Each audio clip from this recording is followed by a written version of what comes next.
আচ্ছা, আজকে আমাদের মূল আলোচনার বিষয় হচ্ছে ফেসবুকের সেলস ফানেল। সেলস ফানেল আসলে জিনিসটা কি? খুবই প্রিন্সিপাল, খুবই বেসিক কিছু আলোচনা, কিন্তু খুবই গুরুত্বপূর্ণ। ক্যাম্পেইন চালানোর জন্য অত্যন্ত গুরুত্বপূর্ণ। ধরেন একজন কাস্টমার যখন কোনো কিছু কেনাকাটা করতে চায়, সে একটা দোকানে যায় বা কল্পনা করেন যে একটা সুপার শপে গেল। সুপার শপে যাওয়ার পর হেঁটে হেঁটে বিভিন্ন রকম প্রোডাক্ট দেখতেছে। কোনো একটা প্রোডাক্ট ভালো লাগলো, হাতে নিল, দেখলো, দাম দেখলো, তারপর আবার রাইখা দিল। আবার সেম জিনিস অন্য কোনো ব্র্যান্ডের থাকলে সেটা দেখতেছে, সেটা হাতাহাতি করতেছে, তারপর সেটা আবার রেখে দিতেছে। অবশেষে একটা প্রোডাক্ট কিনে, তাই না? এরকমই তো হয় সাধারণত। বা কখনো এরকমও হইতে পারে যে সে কি কোন জিনিস কিনবে সেটা তার আগে থেকেই জানা, ব্র্যান্ডের নামও তার জানা, অর্থাৎ এই প্রোডাক্ট সে আগেও ব্যবহার করছে, এই প্রোডাক্টের সাথে তার আগে থেকে একটা পরিচিতি আছে। তো ওই ক্ষেত্রে হয় কি, সরাসরি দোকানে যায়, দোকানে গিয়ে বলে যে এই প্রোডাক্ট আপনার কাছে আছে, হ্যাঁ আছে, বাস দেন, নিয়ে আসে। কিন্তু যখন কোনো একটা প্রোডাক্টের সাথে পরিচিতি থাকে না, বা এই প্রোডাক্টটা আসলে কেমন তার জানা নাই, তো দেখাশোনা করার জন্য অথবা একটু যাচাই বাছাই করার জন্য কিন্তু দোকানে যাওয়া লাগে, তারপর কোনো একটা প্রোডাক্ট দেখা লাগে, দাম দেখা লাগে, বা দাম দেখে কখনো কখনো সেটা কোন কোম্পানি দেখে, নানা বিষয়। এবং এটার উপর যদি সাধারণত থাকে না, যদি কোনো উপকারিতা থাকে, এই প্রোডাক্টের কি উপকারিতা, তো সেটা হয়তো দেখে, খুব রেয়ার কেসে। তো এই যে পুরা ব্যাপারটা, একজন কাস্টমার দোকানে গেল বা একটা সুপার শপে গেল, তারপর একটা প্রোডাক্ট দেখাশোনা করলো, হাতে নিল, দাম দেখলো, তারপর আবার রাইখা দিল, আরেকটা প্রোডাক্ট নিল, শেষ পর্যন্ত একটা প্রোডাক্ট ক্রয় করলো অথবা ক্রয় করলো না। এই পুরা জিনিসটাকে বলা হয় আপনার কাস্টমার জার্নি বা কাস্টমার বিহেভিয়ার, তাই না? কাস্টমারের কাজকর্ম, কাস্টমার একটা দোকানে যাওয়ার পর কি কাজগুলো করে। তো কাস্টমারের এই যে একটা পুরা জার্নি বা এই বিহেভিয়ার, এই বিহেভিয়ারের উপর বেস করে আপনার সেলস ফানেলের জন্ম।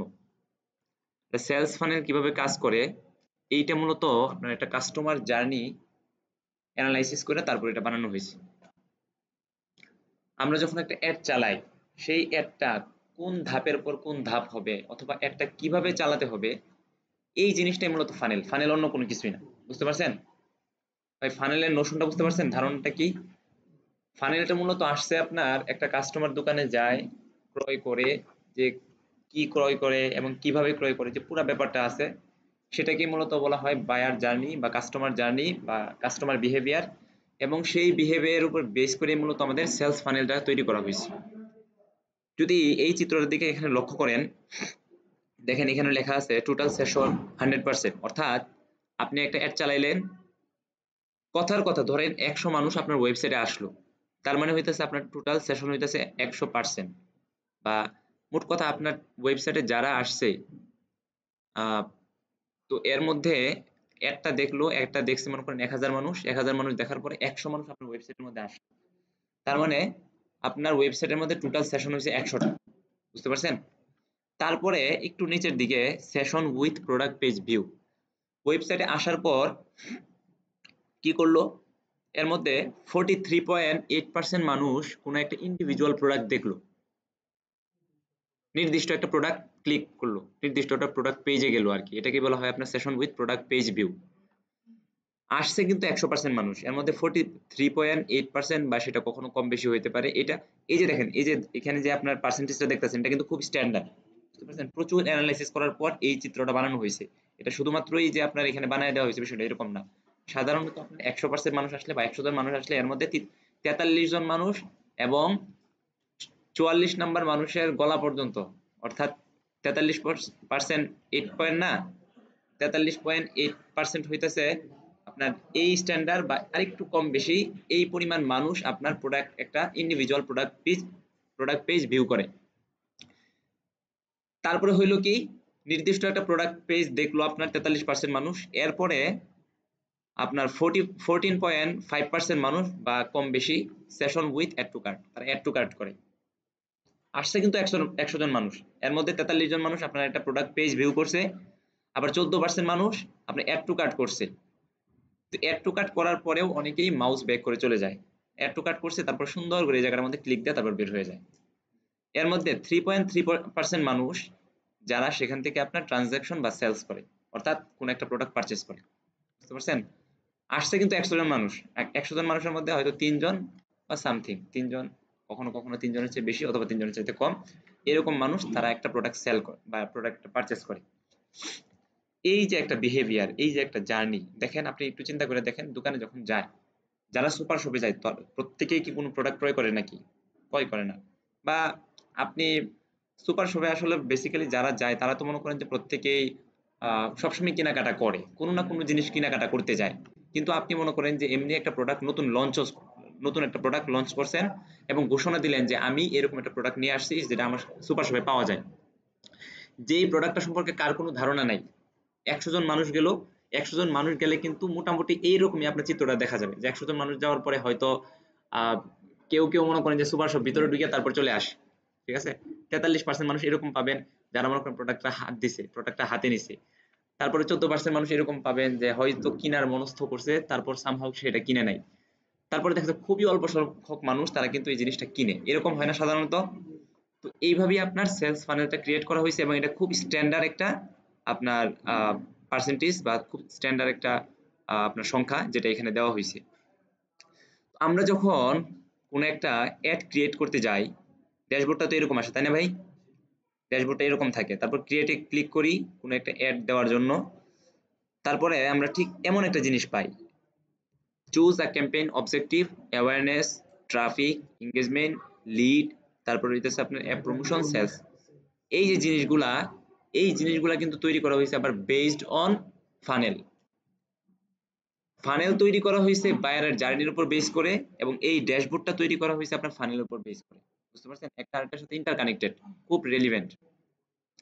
তার মানে হইতেছে আমরা এইখানের পুরা ড্যাশবোর্ডটা যদি প্রপার ইউটিলাইজ করতে পারি, তাহলে একটা বায়ারকে আমরা যেভাবে কনভিন্স করা দরকার বা যেভাবে তাকে বোঝানোর দরকার কোনো একটা প্রোডাক্ট পারচেজ করার জন্য, সেই জিনিসটা করতে পারবো। এবং আজকের ক্লাসের মধ্যে আমরা মূলত সেই জিনিসটাই দেখবো। এখানে শুরুতেই দেখেন একটা শব্দ লেখা আছে অ্যাওয়ারনেস। অ্যাওয়ারনেস শব্দের বাংলা অর্থ হইতেছে প্রচার প্রচারণা। বুঝতে পারছেন?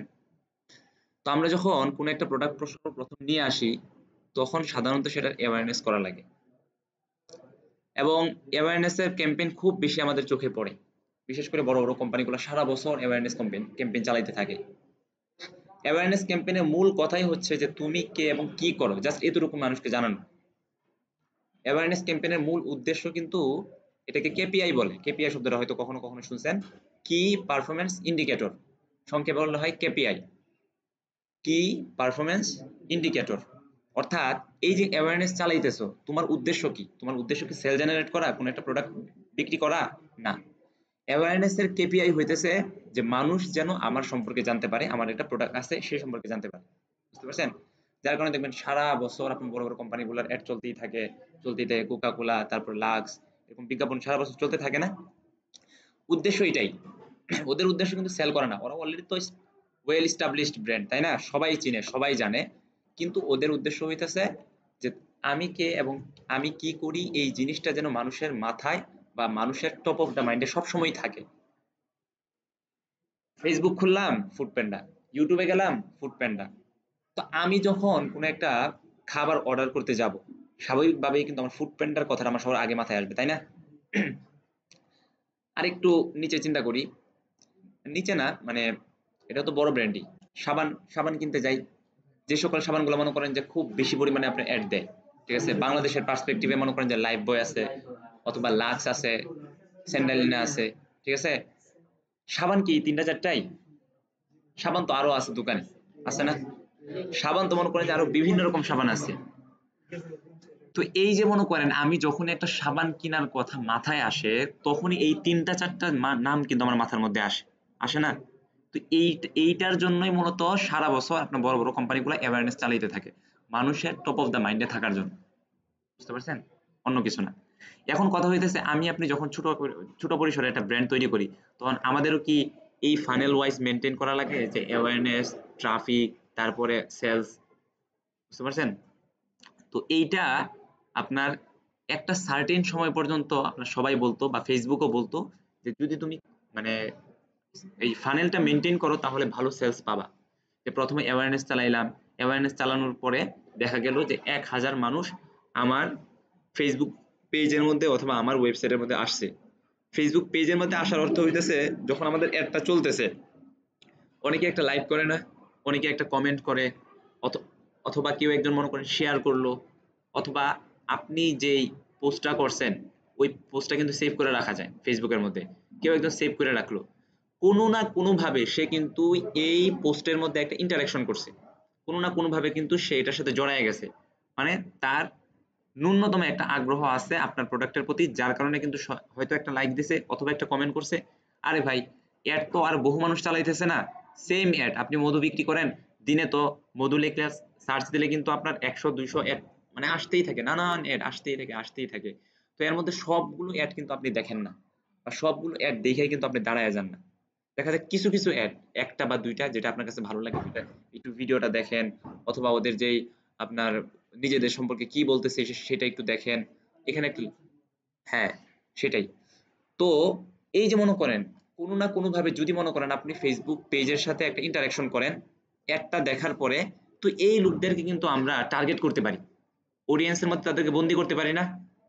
তো কথার কথা আমরা একটা অ্যাড চালাইলাম, সেখান থেকে আমরা 1000 মানুষ আমাদের অ্যাডে কোনো না কোনো ভাবে সে ইন্টারাকশন করছে, সে হইতে পারে আমাদের অ্যাডে ক্লিক করে ওয়েবসাইটের মধ্যে ওয়েবসাইটের ল্যান্ডিং পেজে গেছে, সেটাও হইতে পারে। তো আমরা কিন্তু তাদেরকে একটা অডিয়েন্স তৈরি করতে পারি, ঠিক আছে।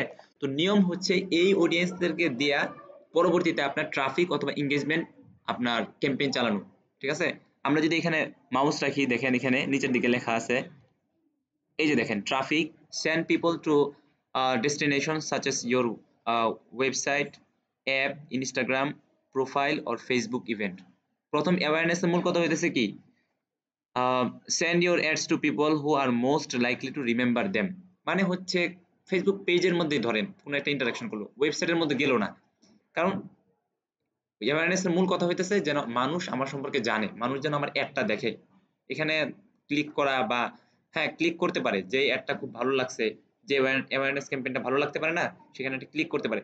তো তাদেরকে দিয়ে আমরা ট্রাফিক চালাই, এবং ট্রাফিকের মূল কথা হইতেছে ভাই তুমি তোমার যারা নাকি একবার তোমার ওয়েবসাইটের মধ্যে একবার ক্লিক করছে, বা যারা নাকি তোমার পেজের মধ্যে একবার ক্লিক করছে, তাদেরকে তুমি ওয়েবসাইটে পাঠাও, বুঝতে পারছেন, অ্যাপে পাঠাও, তোমার একটা অ্যাপ্লিকেশন আছে অ্যাপের মধ্যে পাঠাও, অথবা তোমার ইনস্টাগ্রাম প্রোফাইলের মধ্যে পাঠাও, অথবা ফেসবুক ইভেন্ট, অর্থাৎ ফেসবুকের যে ফেসবুক ইভেন্ট মানে হইতেছে আপনার লাইক কমেন্ট করা, অর্থাৎ মানুষদেরকে তুমি উদ্বুদ্ধ করো, মানুষ যেন তোমার সম্পর্কে আরেকটু জানে বুঝে।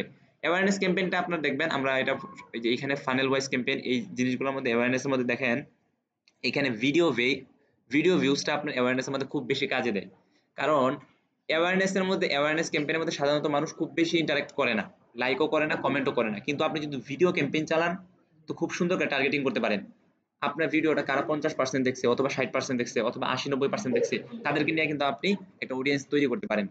কিন্তু যেহেতু অ্যাওয়ারনেস ক্যাম্পেইন খুব সাধারণভাবে মানুষ সেখানে ইন্টারঅ্যাক্ট নাও করতে পারে, ইন্টারঅ্যাক্ট না করলে তো আপনি তাদেরকে ধরতে পারবেন না। এই জন্য অ্যাওয়ারনেসের জন্য আপনার সবচেয়ে বেস্ট হইতেছে ভিডিও ক্যাম্পেইন চালানো, বুঝতে পারছেন, আপনি কে এবং কি করেন এটার জন্য বেস্ট হইতেছে ভিডিও ক্যাম্পেইন চালানো। ভিডিও ক্যাম্পেইন চালাইলে তারপর দেখা যায় যে তাদের ভালো লাগে, ভিডিওটা একটু দেখে, পরবর্তীতে তাদেরকে রিটার্গেটিং করা যায়, বা তাদেরকে পরবর্তীতে আবার অ্যাড দেখানো যায়। তো কোন জায়গাটার মধ্যে ছিলাম, এই জায়গাটার মধ্যে। তো আমরা করলাম কি, যারা নাকি আমাদের ভিডিও 50% বা তার চেয়ে বেশি সময় দেখলো, তাদেরকে আমরা আমাদের ওয়েবসাইটে নিয়ে আসলাম, ইনস্টাগ্রামে নিয়ে আসলাম, ফেসবুকের মধ্যে নিয়ে আসলাম মানেই কিন্তু আমরা দ্বিতীয়বার আবার তাদেরকে টার্গেটিং করতে পারতেছি। যখন দ্বিতীয়বার তাদেরকে টার্গেটিং করছি, আচ্ছা অ্যাওয়ারনেস এর মূল কথা আমরা বলছিলাম যে তুমি কে এবং কি করো, এই জিনিসটা মানুষকে জানানো, যে ভাই আমি অমুক, আমার ব্র্যান্ডের নাম অমুক, এবং আমি এইটা করি, অর্থাৎ আমি এই প্রোডাক্টটা বিক্রি করি। আর ট্রাফিক স্টেজটাকে মূলত বলা হয় কনসিডারেশন স্টেজ, বুঝতে পারছেন। কনসিডার শব্দের মানে বাংলা অর্থ হচ্ছে আপনার বিবেচনা করা, অর্থাৎ যেই লোকগুলা নাকি একবার তোমার ভিডিওটা দেখছে অ্যাওয়ারনেস এর মধ্যে, তো দ্বিতীয়বার তুমি তাদেরকে দিয়ে ট্রাফিক অ্যাড চালাও। ট্রাফিক অ্যাড এর অর্থই হইতেছে, তো এখানে আপনার অ্যাড এর কন্টেন্টটা এরকম থাকে যে আপনি আপনার প্রোডাক্ট সম্পর্কে একটু ফাওয়ায়েদ বর্ণনা করলেন, যে আমার প্রোডাক্টটা এইরকম, যদি তুমি এটা কিনো তাহলে তোমার এই ফায়দা হবে, তোমার এই সমস্যাটা আছে, এই সমস্যাটা সমাধানের জন্য তুমি আমার এই প্রোডাক্টটা ব্যবহার করতে পারো। এই যে কনসিডারেশন, মানুষকে পুশ করা হইতেছে, মানুষ যেন কোনো না কোনো ভাবে সেই প্রোডাক্টটাকে আপনার কনসিডার করে, ওটা বিবেচনা করে। প্রোডাক্ট তো বাজার অনেক আছে, তাই না? তো আপনার প্রোডাক্টটাই কেন কিনতে হবে, তো সেটার জন্য তাকে পুশ করা বা তাকে সেজন্য আপনার কনভিন্স করার চেষ্টা করা যে ভাই এই জিনিসটা দেখতে পারেন, এবং সেইটার কন্টেন্টটা এরকম হয় যে প্রোডাক্টের বিভিন্ন ফাওয়ায়েদ বর্ণনা করার মাধ্যমে। বুঝতে পারছেন? এবং সর্বশেষ, যারা নাকি আপনার ট্রাফিকের মধ্যে ধরা দিছে কোনো না কোনো ভাবে আপনার ফেসবুক পেজের মধ্যে অথবা ওয়েবসাইটের মধ্যে আসছে, তাদেরকে দিয়ে আমরা সর্বশেষ সেলস ক্যাম্পেইন চালাই, find people who are likely to purchase your product or service. এবং সর্বশেষ আমরা একদম সেলস পিচ দিয়ে দিই যে আহ, প্রথমে তো আমি বললাম যে কে এবং কি করি, দ্বিতীয়বার আমি আমার প্রোডাক্ট সম্পর্কে ফাওয়ায়েদ বর্ণনা করলাম। এইটা দেখার পর যারা নাকি আমার অডিয়েন্স সেগমেন্টের মধ্যে আসছে, কোনো না কোনো ভাবে আমার ওয়েবসাইটের মধ্যে আসছে বা আমার পেজের মধ্যে লাইক করছে, আমি তাদেরকে দিয়ে সেলস চালাই। তখন তাদেরকে একদম সরাসরি সেলস পিচ দিয়ে দেই যে ভাই 40% ডিসকাউন্ট অথবা 5% ডিসকাউন্ট, আপনি যদি এই প্রোডাক্টটা কিনতে চান তাহলে 5% ডিসকাউন্ট। বুঝতে পারছেন? এখান থেকে কিন্তু অনেকগুলা বিষয় আছে যে আমি আমি একটা অ্যাড চালাইতে চাই, আমি শুধুমাত্র জানি যে ফেসবুকের টুলগুলো কিভাবে ব্যবহার করা লাগে। আমি শুধু এতটুকু জানি যে এখানে ক্লিক করলে অ্যাওয়ারনেস, এখানে ক্লিক করলে ট্রাফিক, ঠিক আছে, এখানে সেলস। কিন্তু আমি জানি না অ্যাওয়ারনেসের মধ্যে আমার কন্টেন্ট টাইপটা কি হবে, অ্যাওয়ারনেসের মধ্যে আমার কল টু অ্যাকশনটা কি হবে, অ্যাওয়ারনেসের মধ্যে আমার কন্টেন্ট টাইপটা কি হবে। বুঝতে পারছেন? এই জিনিসগুলো কিন্তু খুবই গুরুত্বপূর্ণ একজন বেসিক লেভেলের যে অ্যাড চালাইতে চায়। এগুলো হইতেছে প্রিন্সিপাল, উসুল, উসুল মার্কেট। বুঝতে পারছেন? উসুল মার্কেটিং আর কি, যেটা না জানলেই না। এটা আপনাকে অবশ্যই জানতে হবে যে আপনি কোন স্টেজের মধ্যে কোন ধরনের ক্যাম্পেইন চালাবেন, এবং সেই ক্যাম্পেইনের আপনার অবজেক্টিভ কি হবে, কেপিআই কি হবে, এবং সেটার কন্টেন্ট টাইপটা কি হবে, সিটিএ অর্থাৎ কল টু অ্যাকশনটা কি হবে। এই জিনিসটা জানাটা খুবই গুরুত্বপূর্ণ। আচ্ছা, তো আমরা আলোচনা করতেছিলাম ফানেল নিয়ে, যে এই ফানেলের মধ্যে মূলত এইভাবে মানুষ আসে, তারপর এইভাবে সর্বশেষ আপনার মানুষ 3.3% বা সামথিং বা লেস, কখনো একটু বেশি কখনো কম, সেই মানুষগুলো আমাদের প্রোডাক্টটা পারচেস করে। তো এইগুলাকে আপনার মার্কেটিং এর পরিভাষায় বলে টোফু, মোফু, বফু। অর্থাৎ এগুলো হচ্ছে সংক্ষিপ্ত রূপ, টপ অফ দ্য ফানেল। ফানেলের সর্বপ্রথম যে স্টেজটা আছে সেটাকে বলা হয় টোফু। বুঝতে পারছেন? এবং মাঝখানের যে স্টেজটা আছে সেটাকে মিডল অফ দ্য ফানেল বা মফু বলা হয়, এবং সর্বশেষ যেটা আছে এটাকে বটম অফ দ্য ফানেল বা বফু বলা হয়। বুঝতে পারছেন? হ্যাঁ, বটম অফ দ্য ফানেল। তো সর্বপ্রথম যখন আমরা একটা অ্যাড চালাই, মানুষ আমাদের সম্পর্কে জানে না, আমাদের অ্যাড আমাদের প্রোডাক্ট চিনে না, তখন আমি যাদের কাছে আমার প্রোডাক্টটা প্রচার প্রচারণা চালাইতেছি, সে কেমন জানি একটা কোল্ড ট্রাফিক, সে একদম বরফের মধ্যে জমে আছে, সে আমাকে চিনে না, কিন্তু সে আমাকে চিনে না, জানে না, তো সে সম্পূর্ণ আমার কাছে আননন। সেটাকে আপনার কোল্ড ট্রাফিক বলা হয়েছে আর কি মার্কেটিং এর পরিভাষায়, যে এই লোকটা আপনার বরফের মধ্যে জমে আছে, আপনাকে চিনে না, আপনার অ্যাডটা দেখছে, তো খুব বেশি সম্ভাবনা আছে সে স্ক্রল ডাউন করে নিচে চলে যাবে, আপনার অ্যাডটা দেখবে না। বুঝতে পারছেন?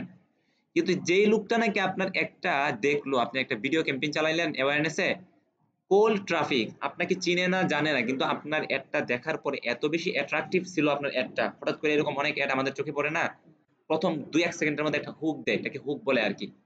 আপনি কি এই জিনিসটা করতে চান? আপনি কি ছাত্র?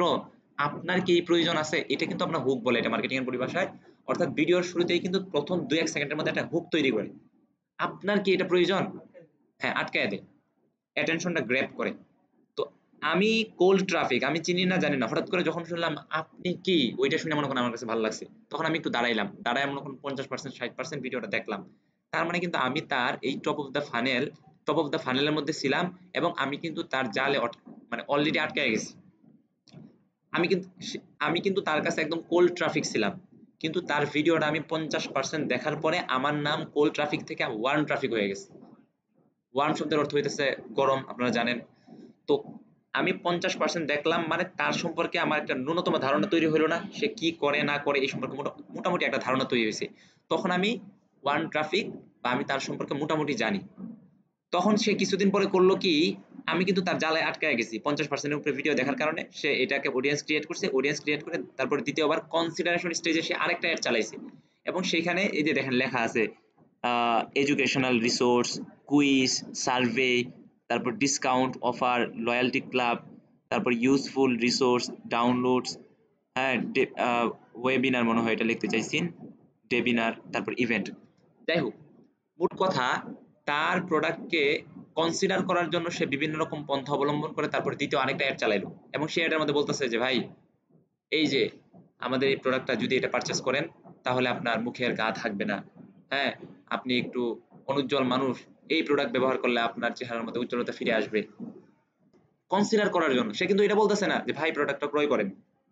অনেক সেলস পিচ দেখবেন যখন, যেটার মধ্যে দেখবেন যে মাত্র 5 না সর্বোচ্চ 50% ডিসকাউন্টে আমাদের এই প্রোডাক্ট ক্রয় করেন, তখন বুঝবেন এটা কিন্তু সেলসে চালাইতেছে এবং সরাসরি সেলস পিচ দিতেছে। কিন্তু যেই অ্যাড এর মধ্যে দেখবেন যে একটা কনসিডার করার মতো একটা অ্যাপ্রোচ, এর অ্যাপ্রোচটা এরকম যে সে মূলত চাইতেছে আপনি যেন তার প্রোডাক্টটা একটু হাতে নেন, দেখেন। এই কনসিডারেশন স্টেজটা কিন্তু অনেকেই দেখবেন রাস্তাঘাটে নতুন একটা লঞ্চ করলে বিভিন্ন লুক দাঁড় করাইয়া দেয়, স্যার একটু হাতে নিয়ে দেখেন, হ্যাঁ একটু দেখেন স্যার, কিনা লাগবে না, জাস্ট একটু হাতে নিয়ে দেখেন, কনসিডার করেন জিনিসটা কি, জিনিসটা কনসিডার করেন। কিনা লাগবে না ভাই, কিনা লাগবে না, একটু খায়া দেখেন, একটু টেস্ট করে দেখেন। বুঝতে পারছেন? তো আমি কিন্তু কোল্ড ট্রাফিক ছিলাম, আমি তার ভিডিওটা 50% দেখার কারণে আমি ওয়ার্ম ট্রাফিক হয়ে গেছি। যখন সে বলতেছে ভাই একটু হাতে নিয়ে দেখেন, আমি চিন্তা করলাম একটু হাতে নিয়ে দেখি, একটু হাতে নিয়ে দেখলাম। আমি যখনই হাতে নিয়ে দেখলাম তখন কিন্তু আমি হট ট্রাফিক হয়ে গেছি, অর্থাৎ তার সম্পর্কে আমি আরো জানা গেলাম। এবং সর্বশেষ সে বটম অফ দ্য ফানেলের মধ্যে তৃতীয় দফায় সে আবার অ্যাড চালায় এবং সেটার মধ্যে মনে করেন একটা সেলস পিচ দিয়ে দেয়। সেলস পিচের মধ্যে বলে যায় 5%, 10%, বুঝতে পারছেন? অথবা মনে করেন যে একটা কুপন কোড ধরায় দেয়, ভাই এই যে নেন কুপন কোড, 20% এর একটা কুপন কোড দিলাম, এটা দিয়ে আপনি প্রোডাক্টটা ক্রয় করেন। তখন সে সর্বশেষ স্টেজের মধ্যে সে আপনার প্রোডাক্টটা পারচেজ করে। বুঝতে পারছেন? বা একটা কাস্টমার বা একটা বায়ারের জার্নিটা কেমন হয়, এরকমই কিন্তু সাধারণত হয়। বুঝতে পারছেন? তারপর সর্বশেষ দেখেন এক্সিস্টিং কাস্টমার। এক্সিস্টিং কাস্টমার মূলত আপনার লয়াল কাস্টমার আরকি। যারা মনে করেন যে আপনি তার কাছে একটা প্রোডাক্ট বিক্রি করছেন এবং খুব ভালোভাবে বিক্রি করছেন, খুব ভালো মানের প্রোডাক্ট দিছেন এবং আপনার ব্যবহার, আপনার কথাবার্তার ধরন সবকিছুই খুবই ভালো ছিল, খুবই স্ট্যান্ডার্ড মানের ছিল। সে একেবারে আপনার লয়াল হয়ে গেছে, সে আপনার ভক্ত হয়ে গেছে। পরবর্তীতে যখনই তার কোনো এই সেম প্রোডাক্টটা প্রয়োজন হয়, যেমন একটা মেরিল ক্রয় করছেন কারো কাছ থেকে, দেখলেন যে তার ব্যবহার খুব ভালো এবং মেরিলটাও খুব ভালো, ঠোঁটে দেওয়ার সাথে সাথেই আপনার ঠোঁটটা নরম হয়ে যায়, ঠোঁট টানতে থাকলে সেই টানা টানা ভাবটা চলে যায়। যখন এই জিনিসটা দেখলেন তখন আপনি তার লয়াল কাস্টমার হয়ে যান, বা এটাকে এক্সিস্টিং কাস্টমার বলে। মূলত একটা বিজনেস ভাই দুইটা ভাবেই টিকে থাকে। বুঝতে পারছেন? একটা হইতেছে আপনার নিউ কাস্টমার অ্যাকুইজিশন, আরেকটা হচ্ছে আপনার কাস্টমার রিটেনশন। অ্যাকুইজিশন মানে হইতেছে নতুন নতুন প্রতিনিয়ত নতুন নতুন কাস্টমার নিয়ে আসা তার বিজনেসের মধ্যে বা তার ওয়েবসাইটের মধ্যে। আর কাস্টমার রিটেনশন হচ্ছে যারা অলরেডি আমার কাছ থেকে কোনো একটা প্রোডাক্ট ক্রয় করছে, তো তাদেরকে লয়াল বানায় ফেলা। রিটেনশন মানে হইতেছে ধরে রাখা। বুঝতে পারছেন? কাস্টমার ধরে রাখা এবং নতুন নতুন কাস্টমার অ্যাকোয়ার করা বা নতুন নতুন কাস্টমার অ্যাকুইজিশন করা, এই দুইটা ভাবেই কিন্তু একটা বিজনেস দাঁড়ায় থাকে। আপনি চিন্তা করে দেখেন, আসলে কিন্তু এই দুইটা জিনিস যদি না থাকে একটা বিজনেসের মধ্যে, তাহলে কিন্তু বিজনেসগুলো টিকতে পারে না। বড় বড় ব্র্যান্ডগুলা যাদের মনে করেন যে অডিট হয়, যাদের মনে করেন যে মার্কেটিং বিশাল বড় টিম আছে, তাদের একজনের বেশ কিছু মানুষ থেকে অ্যানালাইসিস করার মতো, তো তাদের কিন্তু মাসের মাস রিপোর্ট জমা দেওয়া লাগে। বুঝলেন? এই আমি যখন ছিলাম, ওই যে আপনাদেরকে কি বলে, আমি এজেন্সি ছিলাম না, এজেন্সিতে আমার এরকম একটা দায়িত্ব ছিল, আমার একটা রিপোর্ট দেওয়া লাগতো যে গত সপ্তাহের তুলনায় এই সপ্তাহে নতুন কি উন্নতি হইলো বা কি অবনতি হইলো, আগে কি পরিমাণ ফলোয়ার ছিল, এই মাসে কি পরিমাণ ফলোয়ার হয়েছে, আগে কি পরিমাণ কাস্টমার ছিল, এই মাসে কি পরিমাণ কাস্টমার হয়েছে, কোন কোন জায়গার মধ্যে সমস্যাগুলো আছে, এই জিনিসগুলো আইডেন্টিফাই করা। মানে এগুলো এক একজনের এক একটা কাজ থাকে। একজনের কাজ হইতে শুধুমাত্র রিপোর্ট তৈরি করে দেওয়া যে গত মাসে এই ছিল, এই মাসে এই আছে। বুঝতে পারছেন? তো আরো যারা মনে করেন যে সিআরও নিয়ে কাজ করে, বুঝতে পারছেন? তো সিআরও নিয়ে যারা কাজ করে তখন তারা মনে করেন যে একটা প্রেডিকশন, বা তখন তারা একটা প্রেডিক্ট করে যে আপনি যদি এইভাবে বিজনেসটা চালান তাহলে আপনার এই এত পার্সেন্ট আপনার সেলসটা ইনক্রিজ করতে পারে, বা এই মাসে আপনার 10 জন কাস্টমার আছে, আগামী মাসে সেটা 20 জন হইতে পারে। এটা মূলত আপনার বড় বড় যারা বহুদিন ধরে কাজ টাজ করে তাদের কাজ এগুলো। বুঝতে পারছেন? তো এই হচ্ছে মূলত এক্সিস্টিং কাস্টমার একটা বিজনেসের মধ্যে অবশ্যই থাকা লাগে, কারণ এক্সিস্টিং কাস্টমার ছাড়া বিজনেস চলতে পারে না। কারণ আপনি নতুন নতুন অ্যাড দেখায় কতজন মানুষের কাছে যাবেন? আর অ্যাড দেখায় কোনো একজন মানুষের কাছ থেকে একটা পারচেজ নেওয়া মানেই হইতেছে যে আপনি সে যে পারচেজটা নিল এর এগেইনস্টে কিন্তু আপনার ভালো অ্যামাউন্ট অফ মানি আপনার খরচ হয়ে গেছে। এক্সিস্টিং কাস্টমার যদি থাকে, তো তারে কিন্তু আমার অ্যাড দেখায় আনা লাগে না। সে কিন্তু কোনো একটা প্রোডাক্ট যখনই সেম প্রোডাক্টটা প্রয়োজন সে কিন্তু আমার ওয়েবসাইটে আসে অথবা মনে করেন আমার পেজের মধ্যে আসে বা সেখান থেকে এটা অর্ডার করে দেয়। তাই না? বিষয়টা এরকম না? লয়াল কাস্টমার বা এক্সিস্টিং কাস্টমার এটা কি ওয়ার্ড অফ মাউথ মার্কেটিং এরা কি করে? কি marketing? Word of mouth marketing মানে মুখে মুখে প্রচারিত, মানে সে একবার পণ্য কিনে এমন মানে এটা থেকে ভালোই পাইছে যে পরবর্তীতে সে মানে অন্য কেউ যখন তার কাছে এরকম আলোচনা করে এরকম প্রোডাক্ট। হ্যাঁ, হ্যাঁ, হ্যাঁ। মানে এটা হইতে পারে, এটা হইতে পারে। মানে এইটাই যে একমাত্র পন্থা তা না। আপনি যেটা বলছেন সেটা হইতেছে যে একটা প্রোডাক্ট ক্রয় করছে, তার কাছে অনেক ভালো লাগছে, তো ফ্রেন্ডস এন্ড ফ্যামিলির কাছ থেকে শেয়ার করে যে ভাই আমি তো অমুক জায়গা থেকে এই জিনিসটা কিনছিলাম, আমি তো অ্যাপেক্সের জুতাটা কিনছিলাম, এটা তো চমৎকার একটা জুতা। বুঝতে পারছেন? তো এই যে এই ধাপগুলা কিন্তু লয়াল কাস্টমার বানানোর পরে, আপনি যখন একজন কাস্টমারের লয়াল বানাইছেন, বাকি কাজটা কিন্তু সে করে, বাকি কাজটা কিন্তু আপনার করা লাগে না। বুঝতে পারছেন? ওয়ার্ড অফ মার্কেটিং বলেন, যাই বলেন না বলেন, বাকি কাজটা কিন্তু কাস্টমার করতেছে, সেটা কিন্তু আপনার করা লাগতেছে না, এবং এখানে আপনার এক পয়সাও খরচ হইতেছে না। এই জন্য একটা বিজনেসের মধ্যে আপনার আহ, যেই প্রোডাক্টটা বিক্রি করা হইতেছে সেটার মানটা একটা 100% রাখা বা স্ট্যান্ডার্ড পর্যায়ে মানটা রাখা কতটুকু গুরুত্বপূর্ণ বুঝতেই তো পারতেছেন। বিজনেস টিকে থাকার জন্য এটা খুবই গুরুত্বপূর্ণ। যেই জিনিসটা সেল করা হইতেছে সেই জিনিসটা সেলস করার সময় বা সেলস করার পর্যায়ে বা সেলস করার যে প্রক্রিয়া, সেটা অনেক স্মুথ হওয়া এবং জিনিসটা ভালো হওয়া, যেন একটা এক্সিস্টিং কাস্টমার বেস তৈরি হয়, যারা পরবর্তীতে শুধুমাত্র নিজেরাই যে এক্সিস্টিং কাস্টমার থাকবে বিষয়টা এরকম না, বরং তারা তাদের ফ্রেন্ডস এন্ড ফ্যামিলির কাছে এই প্রোডাক্টের বিভিন্ন রকম ফায়দা বা আপনার বিজনেস সম্পর্কে দেখবেন আলোচনা করবে। বুঝতে পারছেন? তখন তাদের চ্যানেল ধরে যারা যারা আসবে তারা প্রত্যেকেই কিন্তু আপনার এক্সিস্টিং কাস্টমার হিসাবেই তাদেরকে ট্রিট করা হবে, তাদেরকে কনসিডার করা হবে। কারণ তাদের কিন্তু আপনার টাকা দিয়ে আনা লাগে নাই। টাকা দিয়ে কাদেরকে আনা লাগে? তাদেরকে ফানেল মেনটেন করা আনা লাগে, তাদেরকে আপনার টাকা দিয়ে আনা হয়। কিন্তু যারা আপনার এক্সিস্টিং কাস্টমারের বিভিন্ন টেস্টিমোনিয়ালের মাধ্যমে তাদের বিভিন্ন কথাবার্তা শুনে আসতেছে, এরা তো আমার লয়াল কাস্টমার। ভাই বিষয়টা বুঝতে পারছেন? আচ্ছা, এই হচ্ছে বিষয়। তো তো এটার জন্য আপনার, আমরা তো একদম নতুন মানুষ, আমরা জানি না আসলে ক্যাম্পেইনের অবজেক্টিভ কি থাকে বা ফাইনাল স্টেজগুলো কিরকম হয়। এটার জন্য এখানে বেশ কিছু চার্ট তৈরি করা আছে, আমি আপনাদেরকে ডকুমেন্টগুলো দিয়ে দিব, এগুলো পড়ে নেবেন। যেমন দেখেন, ফাইনাল স্টেজ সর্বপ্রথম টোফুতে, অর্থাৎ একদম নতুন একটা ব্র্যান্ড, আমাদের ক্যাম্পেইন অবজেক্টিভ থাকে এঙ্গেজমেন্ট, সরি অ্যাওয়ারনেস, অর্থাৎ প্রচার প্রচারণা। এঙ্গেজমেন্ট মানে হইতেছে মানুষের সাথে জুড়া। বুঝতে পারছেন? মানুষ যেন আমার পেজে অথবা আমার ওয়েবসাইটের মধ্যে এঙ্গেজ করে, আমার ওয়েবসাইটের মধ্যে আসে, আমার পেজের মধ্যে একটা লাইক লাইক দেয়, এটাই তো উদ্দেশ্য থাকে সর্বপ্রথম একটা ব্র্যান্ড যখন সর্বপ্রথম প্রতিষ্ঠিত হয়, তাই না? মানে টোফুতে কিন্তু এটাই আমাদের অবজেক্টিভ থাকে বা এটাই আমাদের উদ্দেশ্য থাকে, মানুষের কাছে প্রচার প্রচারণা করা। এখন ওয়েন টু ইউজ, তো এই টোফুটা কখন ব্যবহার করবেন, এখানে দেখেন কয়েকটা দেওয়া হয়েছে। ইনকারেজেস ডিসকভারি অফ ইউর ব্র্যান্ড। তো টোফু বা অ্যাওয়ারনেস ক্যাম্পেইনটা কখন চালাবেন, এখানে বলতেছে যে যখন আপনি চান আপনার ব্র্যান্ড সম্পর্কে মানুষকে উৎসাহিত করতে, তখন আপনি অ্যাওয়ারনেস ক্যাম্পেইন চালাবেন। বুঝতে পারছেন?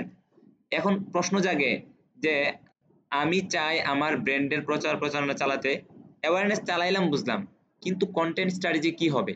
আমার সেই মানুষকে যে আমি উদ্বুদ্ধ করতে চাই আমার ব্র্যান্ড সম্পর্কে, সেখানে আমার কন্টেন্টটা কি হবে?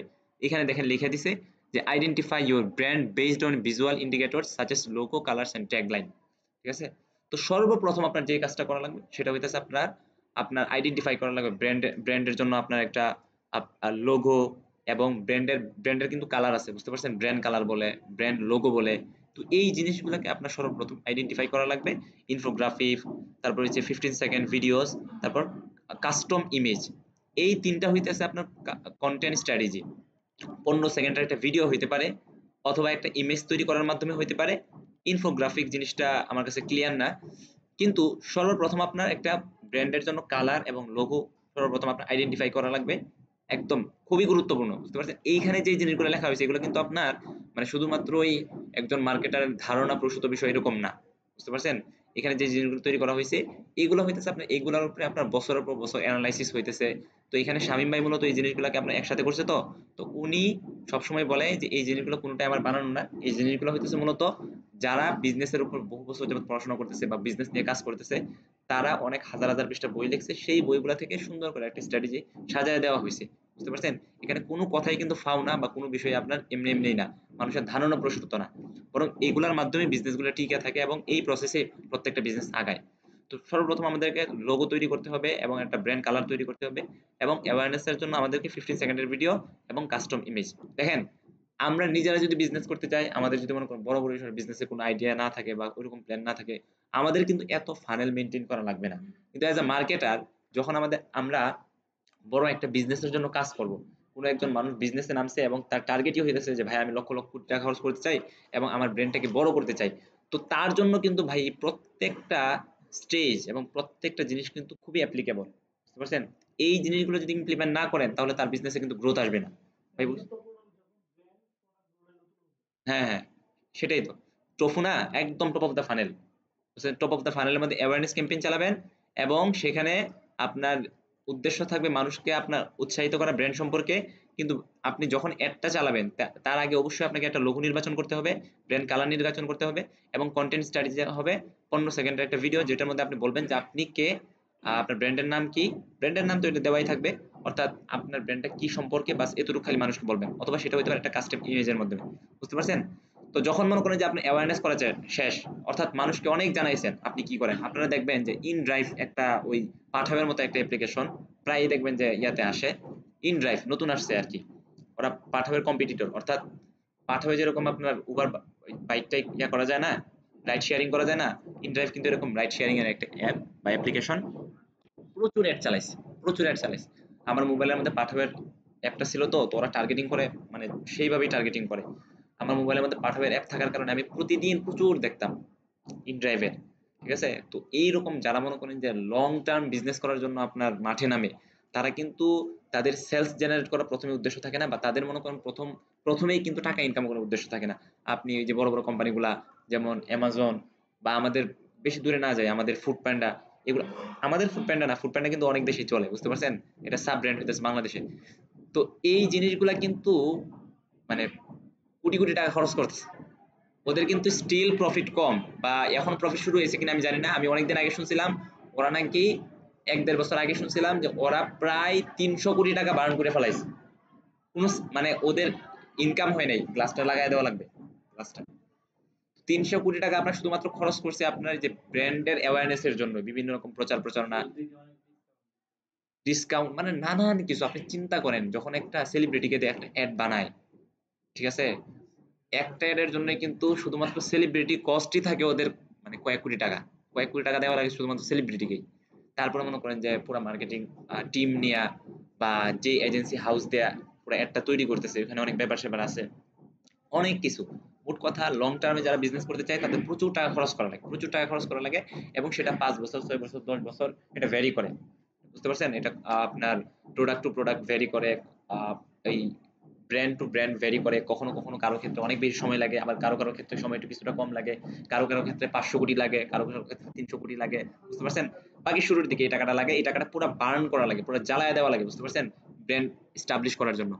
তো যখন মনে করেন এরকম একটা এরকম কারোর জন্য কাজ করবেন, তখন অবশ্যই আপনাকে এই ফানেল মেইনটেইন করা লাগবে, প্রত্যেকটা জিনিস ইমপ্লিমেন্ট করা লাগবে বাস্তবে। বুঝতে পারছেন? কিন্তু আপনি আপনার ছোট পরিসরে বিজনেস করতে চান, সেটার জন্য যতটুক না হইলেই না, মানে বিষয়গুলো যখন আমার জানা থাকবে, প্রিন্সিপাল গুলো যখন আমার জানা থাকবে, উসুলগুলো যখন আমার জানা থাকবে, তখন কিন্তু যেটা আমার সাধ্যের মধ্যে, যেমন আমি তেমন কোনো কিছুই পারি না, আমি শুধুমাত্র ক্যানভা দিয়ে একটু টুকটাক ডিজাইন করতে পারি। তা আমি কি একটা লোগো নির্বাচন করব না ভাই? আমার হয়তো লোগো বানানোর মতো টাকা নাই, কিন্তু আমি জানি যে একটা ব্র্যান্ড এস্টাবলিশ করার জন্য একটা ব্র্যান্ড কালারের প্রয়োজন। তখন কি আমি নিজে নিজে একটা কালার সিলেকশন করতে পারবো না? এই জন্য এই জিনিসগুলো জানা খুবই গুরুত্বপূর্ণ। আপনি মানুষকে জানাইলেন যে আপনি কে এবং কি করেন। তারপরে দ্বিতীয় স্টেজ হচ্ছে মফু। এটা shows ads to the maximum amount of people possible। যত সম্ভব পারা যায় তত বেশি মানুষের কাছে শুধুমাত্র অ্যাডটা দেখানো, এটা অ্যাওয়ারনেসে সম্ভব। অ্যাওয়ারনেসে কিন্তু যত ইচ্ছা আপনি তত বেশি চালাতে পারবেন। এখানে দেখেন অ্যাওয়ারনেস স্টেজে দুইটা জিনিস আছে, একটা অকশন আর একটা হচ্ছে রিজার্ভেশন। অকশন মানে হইতেছে, অকশন শব্দের বাংলা অর্থ হইতেছে আপনার ওই যে নিলাম করা আর কি। এবং নিলামটা কিভাবে হয় আপনারা খুব ভালো করে জানেন, এগুলো নিয়ে আমাদের প্রচুর আলোচনা হয়েছে। আমরা যখন একটা অ্যাড চালাই তখন অনেকগুলা ফ্যাক্টরের উপর কিন্তু অ্যাডগুলা র্যাঙ্ক করে, তাই না? যেমন এটার মধ্যে টিভি থাকে, টোটাল ভ্যালু থাকে, তারপরে হইতেছে আপনার প্রিভিয়াস কোনো হিস্টোরি থাকলে সেগুলো আপনার ডিপেন্ড করে, তারপরে ইন্টারাকশন কি পরিমাণ হইতেছে, এস্টিমেটেড অ্যাকশন ভ্যালু, অনেক কিছুর উপর ডিপেন্ড করে না একটা। কিন্তু রিজার্ভেশন হইতেছে, দেখেন রিজার্ভ মানে কি, রিজার্ভ মানে হইতেছে কোনো একটা জিনিস রিজার্ভ করে নেওয়া না। রিজার্ভেশন বিষয়টা হইতেছে এরকম, প্রথম আলোতে দেখবেন কিছু কিছু অ্যাড আপনার শুরুর দিকে আপনার একদম প্রথম আলোর ইসের মধ্যে, মানে অনেক তো আছে গুগল দ্বারা বিজ্ঞাপন লেখা থাকে, ওটা গুগল দ্বারা বিজ্ঞাপন না, অনেকগুলো আছে আপনার প্রথম আলো দ্বারা বিজ্ঞাপন। অর্থাৎ প্রথম আলো হ্যাঁ, পত্রিকাতে সামান্য হয় অফলাইন। ওইটা না, অনলাইনের মধ্যে দেখেন, আমরা যেহেতু অনলাইন নিয়ে আলোচনা করতেছি। হ্যাঁ, প্রথম আলোতে যাই। আরে,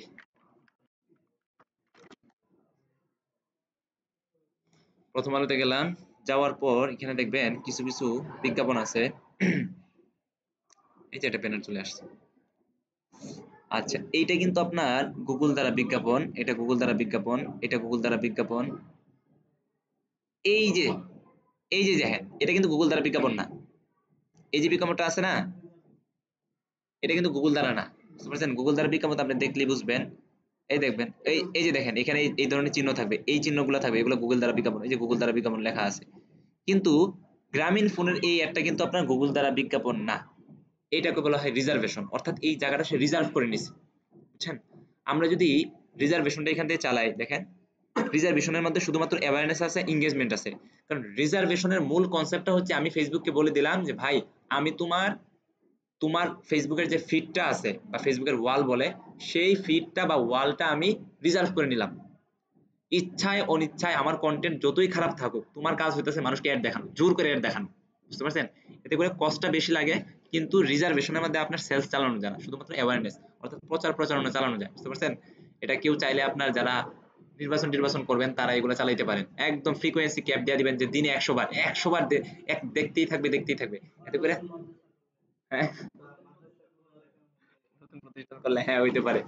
তো রিজার্ভেশন গুলো মূলত যাদের টাকা পয়সা বেশি আছে এবং তারা নিজের ফুটানি করতে চায় এবং তারা চায় যে আমার কন্টেন্ট যতই খারাপ থাকুক, মানুষ এটাকে যতই ডিসলাইক করুক, সেটা যেন অবশ্যই মানুষের সামনে আসে। তখন মানুষ এই রিজার্ভেশন অ্যাপটা চালায় এবং সেটা শুধুমাত্র অ্যাওয়ারনেস বা এঙ্গেজমেন্ট চালাইতে পারে, সেটা আপনার সেলস চালানো সম্ভব না। কারণ জোর করে মানুষ আপনি কিনাইতে পারবেন না, জোর করে একটা জিনিস মানুষকে দেখাইতে পারবেন কিনে, এটা হইতেছে আমার মানে মেঘ না চাইতে বৃষ্টির মতো আর কি। আমি চাই না সে আমার কাছ থেকে কিনুক, তারপরে সে আমার কাছ থেকে কিনলো আর কি। কিন্তু অকশন প্রসেসটার মধ্যে কিন্তু অনেক কিছু মেনটেন করা লাগে এবং সেখানের মধ্যে আপনার খুব ভালোভাবে সেলস জেনারেট করা যায়। অকশন মানে হইতেছে আপনি নিলাম, একজনে 10 টাকা বলবে, আপনি 30 টাকা বলবেন, আরেকজনে 40 টাকা বলবে, বুঝতে পারছেন? এইটা হইতেছে রিজার্ভেশন এবং অকশনের মধ্যে পার্থক্যটা। আচ্ছা, মূলত আমরা এই জায়গাটার মধ্যে ছিলাম। মফু, আপনার ব্র্যান্ড অলরেডি মানুষের কাছে প্রচার প্রচারণা চালাইছেন। দ্বিতীয়ত হইছে আপনি কনসিডারেশন স্টেজের মধ্যে আপনি অ্যাড চালাবেন এবং সেটার জন্য আপনাকে এই দেখেন ট্রাফিক এবং এঙ্গেজমেন্ট। এখানে আসি, এই দেখেন ট্রাফিক এবং এঙ্গেজমেন্ট। প্রথমে কি চালাইতে বলা হয়েছে? অ্যাওয়ারনেস না? এবং যখন মনে করেন যে মানুষ আপনার সম্পর্কে মোটামুটি জানে, তখন তাদেরকে আপনার কনসিডারেশন, অর্থাৎ সে ওয়ার্ম ট্রাফিক থেকে সে অলরেডি কোল্ড ট্রাফিক থেকে সে কিন্তু ওয়ার্ম ট্রাফিক হয়ে গেছে, অর্থাৎ কিছুটা গরম হয়েছে। তো তাকে হট ট্রাফিক বানানোর জন্য মূলত তারপর আমরা হট এই যে ট্রাফিক এবং এঙ্গেজমেন্ট এই দুইটা জিনিস চালাই, ঠিক আছে? এবং সেখানে আমরা কখন চালাই? Encourage customer to explore your product or service. আপনি যে প্রোডাক্টটা বিক্রি করতেছেন অথবা আপনি যে সার্ভিসটা প্রোভাইড করতেছেন, সেটা যেন মানুষ এক্সপ্লোর করে, ঠিক আছে? তাদেরকে সেজন্য উদ্বুদ্ধ করা। অর্থাৎ সে আপনার প্রোডাক্টটা জানে যে এই নামে একটা প্রোডাক্ট আছে, অথবা সে জানে আপনি অমুক এবং আপনি এই সার্ভিসটা দেন, যেমন মনে করেন আপনি কারেন্টের সার্ভিস দেন। তো কনসিডারেশনের মধ্যে যে জিনিসটা করা লাগে যে ভাই তুমি তো আমার সম্পর্কে অলরেডি জানোই, এখন তুমি আমার আমার বিষয়টা একটু বিবেচনা করো, আমাকে নিয়ে একটু এক্সপ্লোর করো। তুমি জানো যে আমার নাম অমুক, কিন্তু আমার আচার আচরণ সম্পর্কে তো তোমার কোনো আইডিয়া নাই, তাই না? তুমি আমার সাথে একটু চলাফেরা করো, আমার আমার সম্পর্কে তুমি একটু জানো। সেটার জন্য আমাদের ব্লগ পোস্ট করা লাগে, ঠিক আছে? ব্লগ পোস্ট মানে হইতেছে লেখা আর কি, বিভিন্ন রকম লেখা। যেমন আপনি যে প্রোডাক্টটা বিক্রি করেন সেটার জন্য আপনি একটা লেখা তৈরি করলেন, হ্যাঁ, যেটার গুণাগুণ সম্পর্কে একটা লেখা তৈরি করলেন। অথবা ভিডিও টেস্টিমোনিয়াল, অথবা আপনি একটা সার্ভিস প্রোভাইড করেন, সেই সার্ভিসটা আপনার কাছ থেকে আরো কয়েকজন মানুষ নিছে, তারপর আপনি তাদেরকে বলছেন ভাই আপনি তো আমার কাছ থেকে সার্ভিসটা নিছেন, আপনি একটা টেস্টিমোনিয়াল দেন। টেস্টিমোনিয়াল হইতেছে যে মানে রিভিউ আর কি, ওয়ান কাইন্ড অফ রিভিউ এটা। তো টেস্টিমোনিয়াল, তো আপনি অনেকগুলো কাস্টমারের রিভিউ নিয়ে আসলেন এবং সেটা দিয়ে বুঝতে পারছেন, এই যে দেখেন অনেকেই কিন্তু আপনার কাস্টমারের রিভিউ দিয়ে আপনার অ্যাড চালায়। কোন স্টেজে চালায় বুঝতে তো পারতেছেন?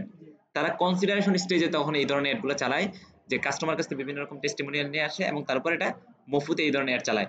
ইমেল, নিউজ লেটার, এগুলো হইতেছে আপনার ইমেল সংক্রান্ত বিষয়। তারপর বেনিফিটস, অর্থাৎ আপনার যে প্রোডাক্টটা আছে সেটার বেনিফিট তুলে ধরা। এডুকেশনাল, অর্থাৎ শিক্ষামূলক অনেক পোস্ট আছে না, শিক্ষামূলক অনেক অ্যাড দেখবেন মাঝে মাঝে, যে আহ, জনসচেতনতা সম্পর্কে আপনার এই লাইফ বয়, ওরা বিভিন্ন রকম ক্যাম্পেইন তৈরি করে না, বিভিন্ন রকম ক্যাম্পেইন তৈরি করে, মানুষের মধ্যে একটা সচেতনতা তৈরি করে যে ভাই আপনারা এই কাজটা করেন না, এই কাজটা করলে কিন্তু এরকম ভয়াবহতা। এখানে কিন্তু তার মানে সেল জেনারেট করার উদ্দেশ্য না, সে কিন্তু এই কথা বলতেছে না যে আপনি আমার প্রোডাক্ট ক্রয় করেন, লাইফ বয় সাবানটা ক্রয় করেন, বরং সে কিন্তু অ্যাড চালাইতেছে এবং অ্যাড চালাইতেছে মানুষদেরকে সতর্ক করার জন্য। কোন স্টেজে চালাই বুঝতে পারতেছেন? এটা কনসিডারেশন স্টেজের মধ্যে। মানুষ যখন দেখে আরে লাইফ বয় কোম্পানি, তারা তো এই কাজটা না করলেও পারতো, তারা তো আমাকে সতর্ক নিজে থেকে না করলেও পারতো, তার মানে সতর্ক করতে ভালো মানুষ, বুঝতে পারছেন? তখন এই ধরনের আপনার কন্টেন্ট গুলো তৈরি করা হয়। হ্যাঁ হ্যাঁ হ্যাঁ হ্যাঁ, কনসিডারেশন স্টেজে মধু চিনার উপায়, তারপর মনে করেন যে বিভিন্ন এই যে মাঠ ঘাটে সে দৌড়াদৌড়ি করে না, তো ওইখানে তো সে বলে না যে ভাই আমারটা আমি হলো অমুক জায়গায় আইসা পড়ছি, দেখেন কত কষ্ট করতেছে, আপনি আমারটাই কিনেন, এই কথা কিন্তু বলে না। বরং সে সবাইকে দেখাইতে থাকে যে ভাই দেখেন মধুর উপকারিতা, বা আমরা এটা যখন কালেক্ট করি তখন কি পরিমাণ স্ট্রাগলের মধ্য দিয়ে যাওয়া লাগে, বা এই জিনিসগুলো দেখেন। কনসিডারেশন, বুঝতে পারছেন? আমার বিষয়টা একটু কনসিডার করেন। Product or service focused on content. তো এই ক্ষেত্রে সবচাইতে বেশি আপনার কন্টেন্টের মধ্যে ফোকাস দেওয়া লাগে, বুঝতেই তো পারতেছেন। কারণ এখানে প্রোডাক্ট মূল মুখ্য বিষয় থাকে না, বরং কন্টেন্টটা এমন ভাবে আপনার অ্যাটেনশন গ্র্যাভিং ভাবে তৈরি করা লাগে যে মানুষ দেখার সাথে সাথেই যেন তাকায়া থাকে, কি বলতেছে, ও আচ্ছা এই কথা বলতেছে, আচ্ছা ঠিক আছে, তার কথা শোনা যায়, কারণ সে তো আর প্রোডাক্টটা বিক্রি করতে চাইতেছে না, বরং সে আমাকে আমার উপকারিতার জন্য সে বিভিন্ন রকম লেকচার দিতেছে, বুঝতে পারছেন? এই হচ্ছে বিষয়। এবং সর্বশেষ স্টেজ, বহুতে আমরা করি কি, লিডস ক্যাম্পেইন চালাই, অ্যাপ প্রমোশন চালাই, সেলস চালাই, লিড চালাই, অ্যাপ প্রমোশন চালাই, সেলস চালাই, বুঝতে পারছেন? এবং সর্বশেষ স্টেজ এটা। এবং সেখানে আমাদের মূল কথা থাকে কি, সেখানে মূল কথা থাকে যে ভাই টু সেল প্রোডাক্ট কখন চালাই, ওই যে ওয়ান টু ইউজ লেখা আছে না, ওয়ান টু ইউজ কখন এটা চালাবেন, টু সেল প্রোডাক্ট অথবা service or get leads. Lead মানে হইতেছে আপনারা জানেন যে লিড ক্যাম্পেইন চালাইলাম, ইমেল, ফোন নাম্বার, নাম, ফোন নাম্বার দেয়া, কেউ একজন সাবমিট দিল, আমি তার লিডটা পাইয়া গেলাম, এটাকে লিড ক্যাম্পেইন বলে। আপনি একটা প্রোডাক্ট বিক্রি করেন, সেলস চালাইলেন, এবং সার্ভিস, আপনি সার্ভিস রিলেটেড কাজ করেন, যেমন কারেন্টের কাজ করেন বা বিভিন্ন রকম আপনি ওই ট্যাঙ্কি টুঙ্কি পরিষ্কার করেন, আপনি এটা হচ্ছে সার্ভিস বিজনেস আর কি। তো এইগুলো সম্পর্কে আপনি মানুষদেরকে জানানোর জন্য আপনি সেলস ক্যাম্পেইন চালাইলেন। কন্টেন্ট কি হবে, content should be focused on pricing and promotion. ওই যে একটু আগে যে বললাম না, একদম সেলস পিচ দিয়ে দিবেন ডিরেক্টলি, 5% অথবা একটা মানে একটা কুপন দিয়ে দিবেন, এই যে কুপন দিয়ে দিবেন অথবা একটা অফার দিয়ে দিবেন। এটাই মূলত আপনার সেলস এর মূল কথা, বুঝতে পারছেন? এভাবে মূলত আমাদের কোম্পানিগুলো, বড় বড় কোম্পানিগুলো এভাবে কাজ করে। তো আপনি ছোট কোম্পানি হন না, আপনি ছোট কোম্পানি, আপনার এত বাজেট নাই, কিন্তু নিজের বাজেটের মধ্য থেকেই এই জিনিসগুলো করা সম্ভব না, ছোট পরিসরে, খুব বড় পরিসরে না, ছোট পরিসরে কিন্তু করা কিন্তু সম্ভব, বুঝতে পারছেন? এই জন্য মূলত ফানেল মেনটেন করা লাগে, এবং ফানেল মেনটেন করে মূলত যারা বিজনেস করে বা যারা মনে করেন অ্যাড চালায়, তারাই দিন শেষে সফল হয়। এই হইতেছে আপনার বিষয়, এবং এই জিনিসটা আপনি এখানে আরো ডিটেলসে পাবেন এই শীটটার মধ্যে। এখানে দেখেন funnel stage wise campaign strategy for e commerce বিজনেসের জন্য ফানেল স্টেজের মধ্যে ওয়াইজ ক্যাম্পেইন কিভাবে তৈরি করবেন এর জন্য ডিটেলসে এখানে একটা বর্ণনা দেওয়া আছে। যেমন ফানেল স্টেজের মধ্যে আপনার টোফু, হ্যাঁ, টপ অফ দ্য ফানেলের মধ্যে আপনি অ্যাওয়ারনেস চালাবেন, এবং সেটা অডিয়েন্সটা কি হবে দেখেন এখানে লেখা আছে। প্রথম প্রথম কিন্তু আমাদের মাথায় এই জিনিসগুলো আসে না, বুঝতে পারছেন? এই জন্য আপনার যারা এই বিষয়ে আপনার অনেক জানে, বা যারা এই বিষয়ে মনে করেন যে প্রচুর বই লেখালেখি হয়েছে, এই জন্য মূলত আমাদের প্রিন্সিপাল সম্পর্কে বা উসুল সম্পর্কে অনেক বেশি জানাশোনা করা লাগে। এই দেখেন অডিয়েন্স কি হবে টোফুতে সেটা বলে দিছে, সেভড অডিয়েন্স। সেভড অডিয়েন্স কিছুই না, মানে প্রথমে ধইরা ধইরা আপনার ইন্টারেস্ট ধরে টার্গেটিং করে না, সেটাকে সেভড অডিয়েন্স বলে আর কি। তারপর লুকালাইক অডিয়েন্স, লুকালাইক অডিয়েন্স সম্পর্কে ধারণা আছে আপনাদের? জি, ওই ধরনের আচ্ছা, মোটামুটি ধারণা আছে। অর্থাৎ আমি কিছু কাস্টমারকে নিয়ে আসলাম, আমি একটা অডিয়েন্স সেগমেন্টের মধ্যে তাদের আটকে ফেলাইলাম, পরবর্তী আমি তাদের মতো বিহেভিয়ার আরো যারা এখন পর্যন্ত আমাদের ওয়েবসাইটে আসে নাই, আমাদের পেজের মধ্যে লাইক করে নাই, এদের মতো আরো যারা আছে তাদেরকে আমরা টার্গেটিং করতে পারি লুকালাইকের মাধ্যমে। তারপর কন্টেন্ট টাইপটা কি হবে, ভিডিও ভিউজ এবং মেসেজ ক্যাম্পেইন। তারপর অ্যাড টাইপ কি হবে, ভিডিও অ্যাডস, কালেকশন অ্যাডস। অ্যাডের আপনার বিভিন্ন রকম কিন্তু টাইপ আছে, বুঝতে পারছেন? যেমন আমরা যখন একটা ভিডিও দেখি সেটাকে বলা হয় ভিডিও অ্যাডস। কালেকশন অ্যাড আছে, অনেকে আপনার কালেকশন অ্যাড চালায়। তারপরে ইমেজ অ্যাড আমরা চিনি, ইমেজ অ্যাড চিনি না, কোনো একটা পোস্টারের মতো ব্যানারের মতো সামনে হঠাৎ করে চলে আসে, এটাকে আমার ইমেজেস বলে। কালেকশন অ্যাডটা হইতেছে আপনার মূলত অনেকগুলো প্রোডাক্ট একটার পর একটা দেখা যায়, একটা অ্যাডের মধ্যেই আপনার অনেকগুলো প্রোডাক্ট দেখা যায়, বুঝতে পারছেন? এটাকে কালেকশন অ্যাড বলে। কেরুজাল অ্যাড, কেরুজাল অ্যাড গুলো আপনার হয়তো অনেক, আচ্ছা আমরা এই জায়গায় একটু গুগলের মধ্যে সার্চ করলেই তো পাই। এক্সাম্পল অফ ফেসবুক কালেকশন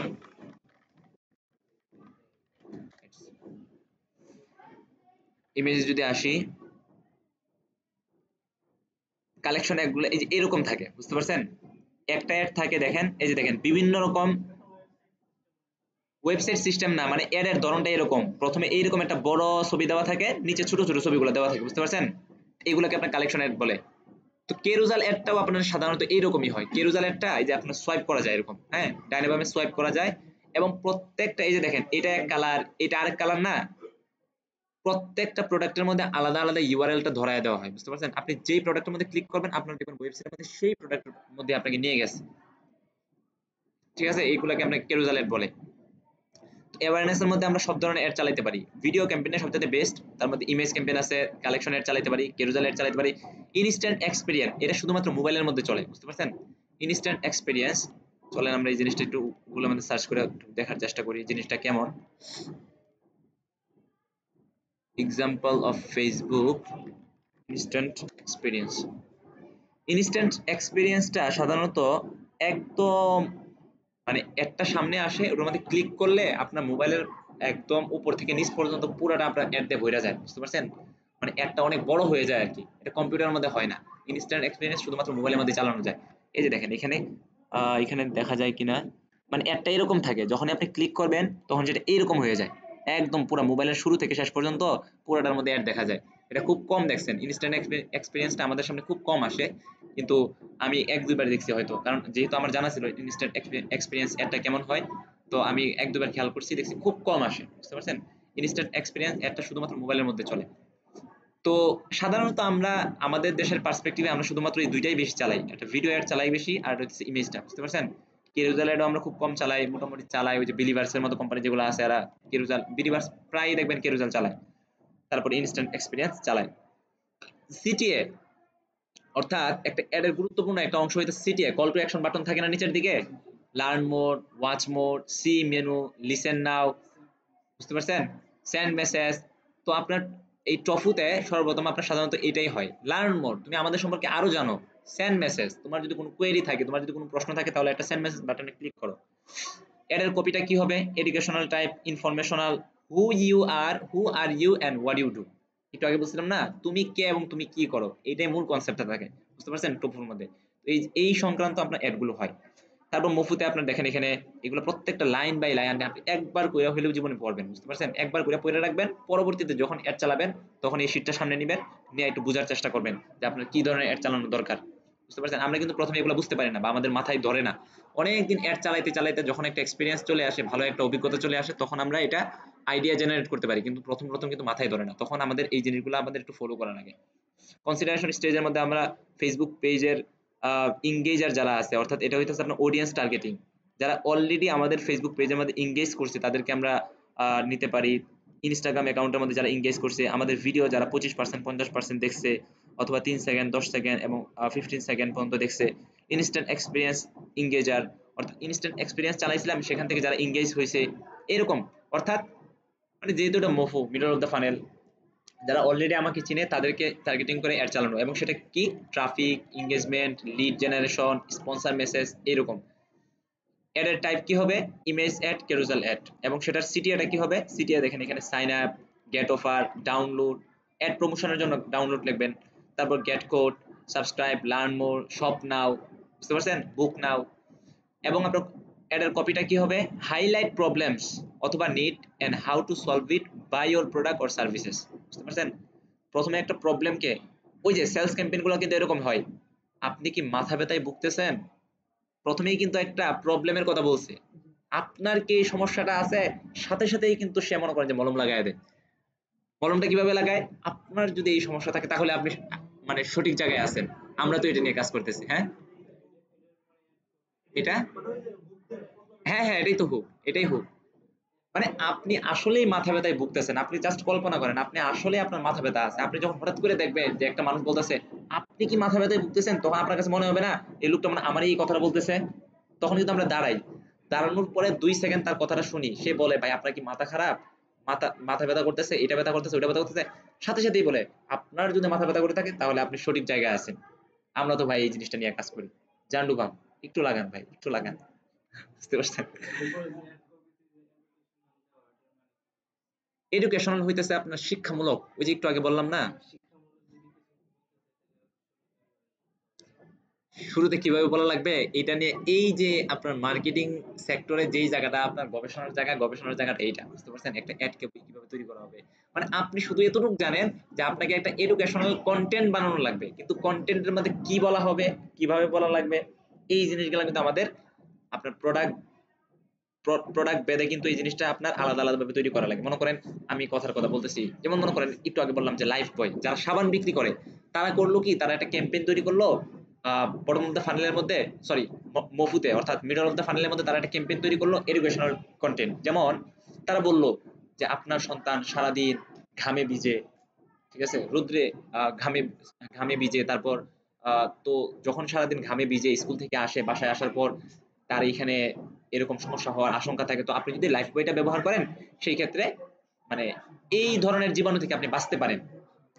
কন্টেন্টটা কিন্তু এডুকেশনাল, বুঝতে পারছেন? এবং আমি আপনাকে বললাম কি যে একটা সাবানের কন্টেন্টটা এরকম হইতে পারে যে আপনি এরকম একটা কন্টেন্ট বানাইলেন যেখানে একটা বাচ্চা ছেলে দেখতেছেন, আপনি দেখাইতেছেন যে বাচ্চা ছেলে স্কুলে গেছে, ঘামে ভিজে গেছে এই জায়গাগুলা, বাসায় আসছে, তারপর কিছুদিন পরে খুজলি হয়েছে। কিন্তু এই কন্টেন্টটা কি প্রত্যেকটা প্রোডাক্টের জন্য অ্যাপ্লিকেবল? অ্যাপ্লিকেবল না। এটাই গুরুত্বপূর্ণ, কন্টেন্টটা হবে এডুকেশনাল, বাকি কোন প্রোডাক্টের জন্য কোন ধরনের এডুকেশনাল হবে এই জিনিসটা আপনার চিন্তা ভাবনা করে বের করা লাগবে। মানে ভাবটা এমন থাকবে যে আসলে আমি বিনি টাকায় এটা পরবর্তীতে রাইট, এটাই এটাই আমি আপনাকে মনে করেন যে নিজের টাকা খরচ করে আপনাকে একটা জিনিস শিখাইতেছি। জি এটাই এটাই এত বড় ঢোকা হলো তার কাছে প্রোডাক্টটা তার কাছ থেকে কিনে হ্যাঁ, এইভাবেই তো মনে করেন বড় বড় ব্র্যান্ড গুলো যে লয়াল হয়, তারা বিভিন্ন রকম ক্যাম্পেইন তৈরি করে। আপনার ইয়ামাহা গাড়ি বিভিন্ন রকম ক্যাম্পেইন থাকে, যেমন মনে করেন যে তারা প্রচুর পরিমাণ যুবক ছেলেদেরকে নিয়ে আহ একটা খাল ময়লা থাকে, খালটা পরিষ্কার করে। কথার কথা, জি 1 টাকা তো তাদেরকে কেউ দিতেছে না, দিতেছে? জি দিতেছে না। বিডি ক্লিনার আছে, বিডি ক্লিনার কিন্তু প্রচুর স্পন্সর আছে, যদিও মনে করেন যে ফ্রিতে মনে করেন যে এখানে সেখানে তারা বিভিন্ন জিনিস পরিষ্কার করতেছে, তো ওদের কিন্তু অনেক স্পন্সর আছে, স্পন্সর ওদেরকে অনেক টাকা পয়সা দেয়, মানে ফ্রিতে করে না কিন্তু, আপনার কাছে মনে হইতেছে ফ্রিতে করে, বুঝতে পারছেন?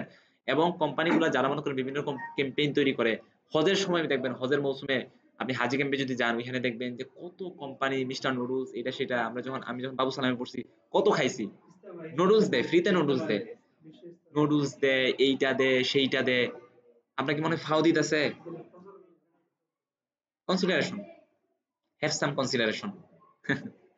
এই হচ্ছে বিষয়। আর বফুতে আপনি কি করবেন, এই জিনিসগুলো একটু পড়ে নেন, এগুলো বিস্তারিত বলার কোনো প্রয়োজন নাই, কারণ এখানে আপনারা খুব বেসিক ইংরেজিতে লেখা আছে, এবং এগুলো পড়লে শুধুমাত্র পড়াই না, আপনি একটু শুধুমাত্র পড়ে গেলাম বিষয়টা এরকম না, এটা নিয়ে একটু থিঙ্কিং করার চেষ্টা করবেন যে আসলে এখানে জিনিসটা কি বোঝানো চাইতেছে। তারপরে কোনো কারণে কোনো বিষয় যদি না বুঝেন, একটু সার্চ করলেন, তারপরে বুঝে আসতেছে না, আমি যেহেতু এখানে সার্বক্ষণিক আছে, আমার কাছে গেলেন যে স্যার এই বিষয়টা কি বলা, এখানে মূলত কি বলা হয়েছে, এই জিনিসটা আপনি বুঝতেছেন কিনা। আমি যদি বুঝে থাকি তখন বললাম যে হ্যাঁ আমি বুঝতেছি, বা এই জিনিসটা এখানে এটা বোঝানো হয়েছে। আবার আমি যদি না বুঝি তখন আমি বললাম যে না আমি বুঝতেছি না, আমি আপনাকে জানি না, তারপর জানাইতেছি। বুঝতে পারছেন? কিন্তু কোনো একটা বিষয় যেন অস্পষ্টতা না থাকে। ভাই বুঝতে পারছেন কি বললাম? এই হচ্ছে বিষয়। এটা গেল, ফাইনাল স্টেজ গেল। আচ্ছা, এখন চলেন আমরা একটা ক্যাম্পেইন ক্রিয়েট করি। আচ্ছা, আরেকটা বিষয়। আচ্ছা, অ্যাওয়ারনেস, ধরেন আমাদের নতুন প্রোডাক্ট, ঠিক আছে? তো নতুন প্রোডাক্টের মধ্যে ছোট ছোট বিজনেস যেটা করে, তারা ট্রাফিক থেকে শুরু করে, তারা অ্যাওয়ারনেস থেকে শুরু করে না। আমি যতদিন যতবার ক্যাম্পেইন চালাইছি, আমরা ট্রাফিক চালাইছি অথবা এঙ্গেজমেন্ট চালাইছি। কারণ অ্যাওয়ারনেস এর মধ্যে দেখা যায় যে বড় বড় কোম্পানিদের ক্ষেত্রে খুব কাজে লাগলে ওটা ছোট ছোট কোম্পানির ক্ষেত্রে খুব একটা কাজে লাগে না।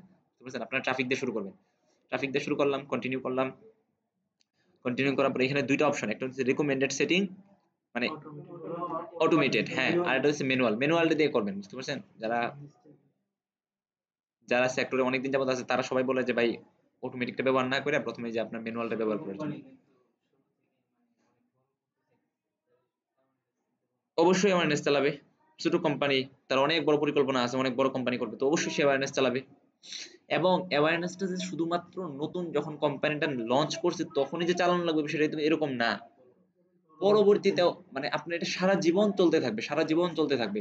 আপনার প্রোডাক্ট, আপনার কোম্পানি অনেক পুরাতন, আপনি অনেক দিন যাবত সাবান বিক্রি করেন, লাক্স সাবান বিক্রি করেন, আপনি সবাই আপনাকে চিনে, কিন্তু আপনি চাইতেছেন লাক্স তো আর কোম্পানি না, কোম্পানি কেমন আছে, কোম্পানি মনে করেন যে এই কি বলে প্রাণ কোম্পানি, প্রাণ কোম্পানির অনেক প্রোডাক্ট আছে না, তো প্রাণ কোম্পানির মনে করেন যে আরএফএল, আরএফএল ঠিক আছে, তো বসুন্ধরা, ওদের মনে করেন যে প্রচুর প্রোডাক্ট আছে, তো তারা নতুন একটা প্রোডাক্ট নিয়ে আসছে, তখন কিন্তু তাদের ফানেল ওয়াইজ কাজ করা লাগবে।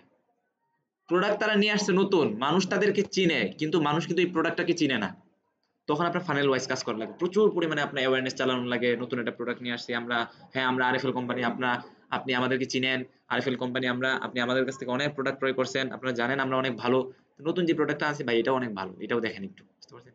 তখন জানানো লাগে। অ্যাওয়ারনেস ক্যাম্পেইন শুধুমাত্র শুরুর দিকে করা লাগবে বিষয়টা এরকম না, এটা সারা জীবন করাই লাগে এবং বিভিন্ন ধাপে ধাপে করা লাগে। আচ্ছা, ক্যাম্পেইন এখানে দেখেন ৩টা ধাপে আছে।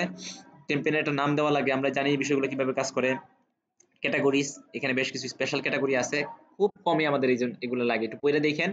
যখন আপনি হাউজিং বা সোশ্যাল ইস্যুস, ইলেকশন, তারপর হচ্ছে পেমেন্ট, ফিনান্সিয়াল প্রোডাক্ট, এগুলো নিয়ে কাজ করবেন, তখন এই স্পেশাল ক্যাটাগরি সিলেক্ট করবেন। সাধারণত আমরা যেহেতু বিভিন্ন প্রোডাক্ট প্রচার প্রচারণা চালাই, এখান থেকে আমাদের কোনো কিছু করা লাগে না। আমরা নিচের দিকে চলে আসি। তো এর মধ্যে একটা আছে অ্যাডভান্টেজ প্লাস ক্যাম্পেইন বাজেট। ওই দিন অল্প একটু বুঝাইছিলাম, তাই না? এই জিনিসটা আজকে আবার একটু রিকল করি। অ্যাডভান্টেজ ক্যাম্পেইন বাজেট বিষয়টা হচ্ছে কি, এখানে দেখেন একটা শীট তৈরি করা হয়েছে। এটা হইতে উইদাউট ক্যাম্পেইন বাজেট অপটিমাইজেশন, আর এটা হচ্ছে উইথ ক্যাম্পেইন বাজেট অপটিমাইজেশন। অর্থাৎ আপনি যদি এখানে টিক করেন বা এখানে টিক না করেন, এই বিষয়টাকে আপনার চিত্রের মাধ্যমে এখানে বোঝানো হয়েছে। অ্যাডভান্টেজ প্লাস ক্যাম্পেইন বাজেটের মানে হচ্ছে, দেখেন আমরা যখন একটা ক্যাম্পেইন চালাই, ক্যাম্পেইনের আন্ডারে কিন্তু কয়েকটা অ্যাড সেট থাকে না? আমাদের যখন ডিফারেন্ট টার্গেটিং থাকে, ডিফারেন্ট টার্গেটিং বা ডিফারেন্ট প্রোডাক্ট, তখন কিন্তু অ্যাড সেটগুলো ভিন্ন ভিন্ন হয়, বা সেম প্রোডাক্টের মধ্যে আমরা অ্যাড সেট ভিন্ন ভিন্ন করতে পারি। শুধুমাত্র ওই যে জুবের স্যার বললো না আপনাদেরকে, উনি কিন্তু অনেকগুলো অ্যাড একসাথে চালায়। জুবের স্যার তো গতকালকে আগের দিনও মনে দেখলাম যে একসাথে 10টা অ্যাড চালাইতেছে। বুঝতে পারছেন? শুরুর দিকে আপনার 10টা 15টা 12টা অনেকগুলো অ্যাড চালানো লাগে। তো এর মধ্যে একটা দুইটা অ্যাড খুব ভালো পারফর্ম করে, তখন একটা দুইটা রাইখা বাকিগুলো আপনার বন্ধ করে দেওয়া লাগে। বুঝতে পারছেন? তো আমরা যখন একটা ক্যাম্পেইন চালাই বা আমি যখন একটা ক্যাম্পেইন করতেছি, তখন সেই একটা ক্যাম্পেইনের আন্ডারে কিন্তু অনেকগুলো অ্যাড সেট থাকে। অর্থাৎ এই যে আমাদের ক্যাম্পেইন, এই যে অ্যাড সেট দেখতেছেন না, অ্যাড সেট, এখান থেকে অ্যাড সেট গুলো আপনার কপি করা যায় বা ডুপ্লিকেট করা যায় আর কি। তো আমরা সাধারণত দুইটা তিনটা এই যে কুইক ডুপ্লিকেট আছে, এখান থেকে আমরা অ্যাড সেট গুলো ডুপ্লিকেট করি। বুঝতে পারছেন? ক্যাম্পেইন আমাদের একটাই থাকে, কিন্তু একটা ক্যাম্পেইনের আন্ডারে কয়েকটা অ্যাড সেট থাকে। যখন আমি কয়েকটা অ্যাড সেট থাকে, তখন কথার কথা মনে করেন আমার বাজেট হইতেছে $30 এবং আমি 3টা অ্যাড সেট তৈরি করলাম এবং প্রত্যেকটা অ্যাড সেটের মধ্যে $10 $10 $10 করে বাজেট দিলাম এবং ডেইলি বাজেট দিলাম $30। ডেইলি বাজেট কিন্তু আমার $30, কিন্তু প্রত্যেকটা ক্যাম্পেইনের মধ্যে আমি $10 করে দিলাম। এতে করে হয় কি, কখনো কখনো এরকম হইতে পারে একটা অ্যাড সেট থেকে আপনার 3টা সেল আসছে, $10 কেটে নিছে। আরেকটা থেকে একটা দুইটা তিনটা চারটা পাঁচটা সেল আসছে, $10 কেটে নিছে। এবং আরেকটা থেকে আপনার দুইটা সেল আসছে, $10 কেটে নিছে। দেখেন, সবগুলা অ্যাড সেট থেকে কিন্তু আপনার দিন শেষে $10 কাটতেছে, কিন্তু একটাতে আপনার বেশি 5টা সেল পাইছেন, আর একটা 3টা সেল পাইছেন, আর একটা 2টা সেল পাইছেন। 2টা সেলে চলে গেছে $10, 5টা সেলে $10, 3টা সেলে $10। কেমন জানি বৈষম্য হয়ে গেল না বিষয়টা? এই জন্যই মূলত আপনার এই যে ক্যাম্পেইন বাজেট অপটিমাইজেশন, বা এই যে একটু আগে যে আমরা অপশনটা দেখছিলাম, কোথায়, এই যে এই জায়গাটার মধ্যে advantage campaign budget. Advantage campaign বাজেটের মজাটা হইতেছে, যখন আপনি একাধিক অ্যাড চালাবেন, দেখেন হয় কি, তখন আমরা বাজেটটা ক্যাম্পেইনের মধ্যে সেট করে দেই।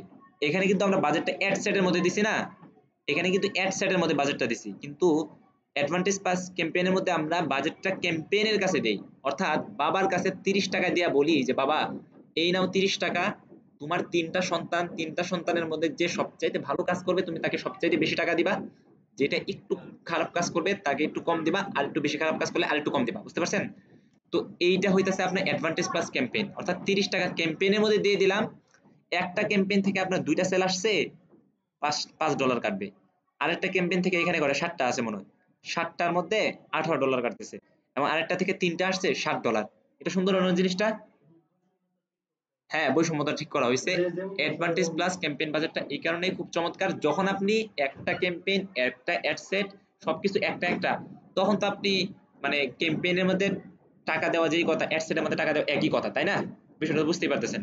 কিন্তু যখন আপনার একটা ক্যাম্পেইনের আন্ডারে 3টা 4টা অ্যাড সেট থাকবে বা আরো বেশি পরিমাণে থাকতে পারে, দিন শেষে কিন্তু আপনার $30 কাটবে, কিন্তু যেইটা আপনার ফলাফল অনেক ভালো আসে। দেখেন, এখানে কিন্তু পাঁচটা সেল আসছে, $10 শেষ, একটা আটকায় গেছে। বুঝতে পারছেন? মাত্র 2টা সেল আসছে, $10 শেষ হয়ে গেছে। 3টা সেল আসছে, $10 শেষ।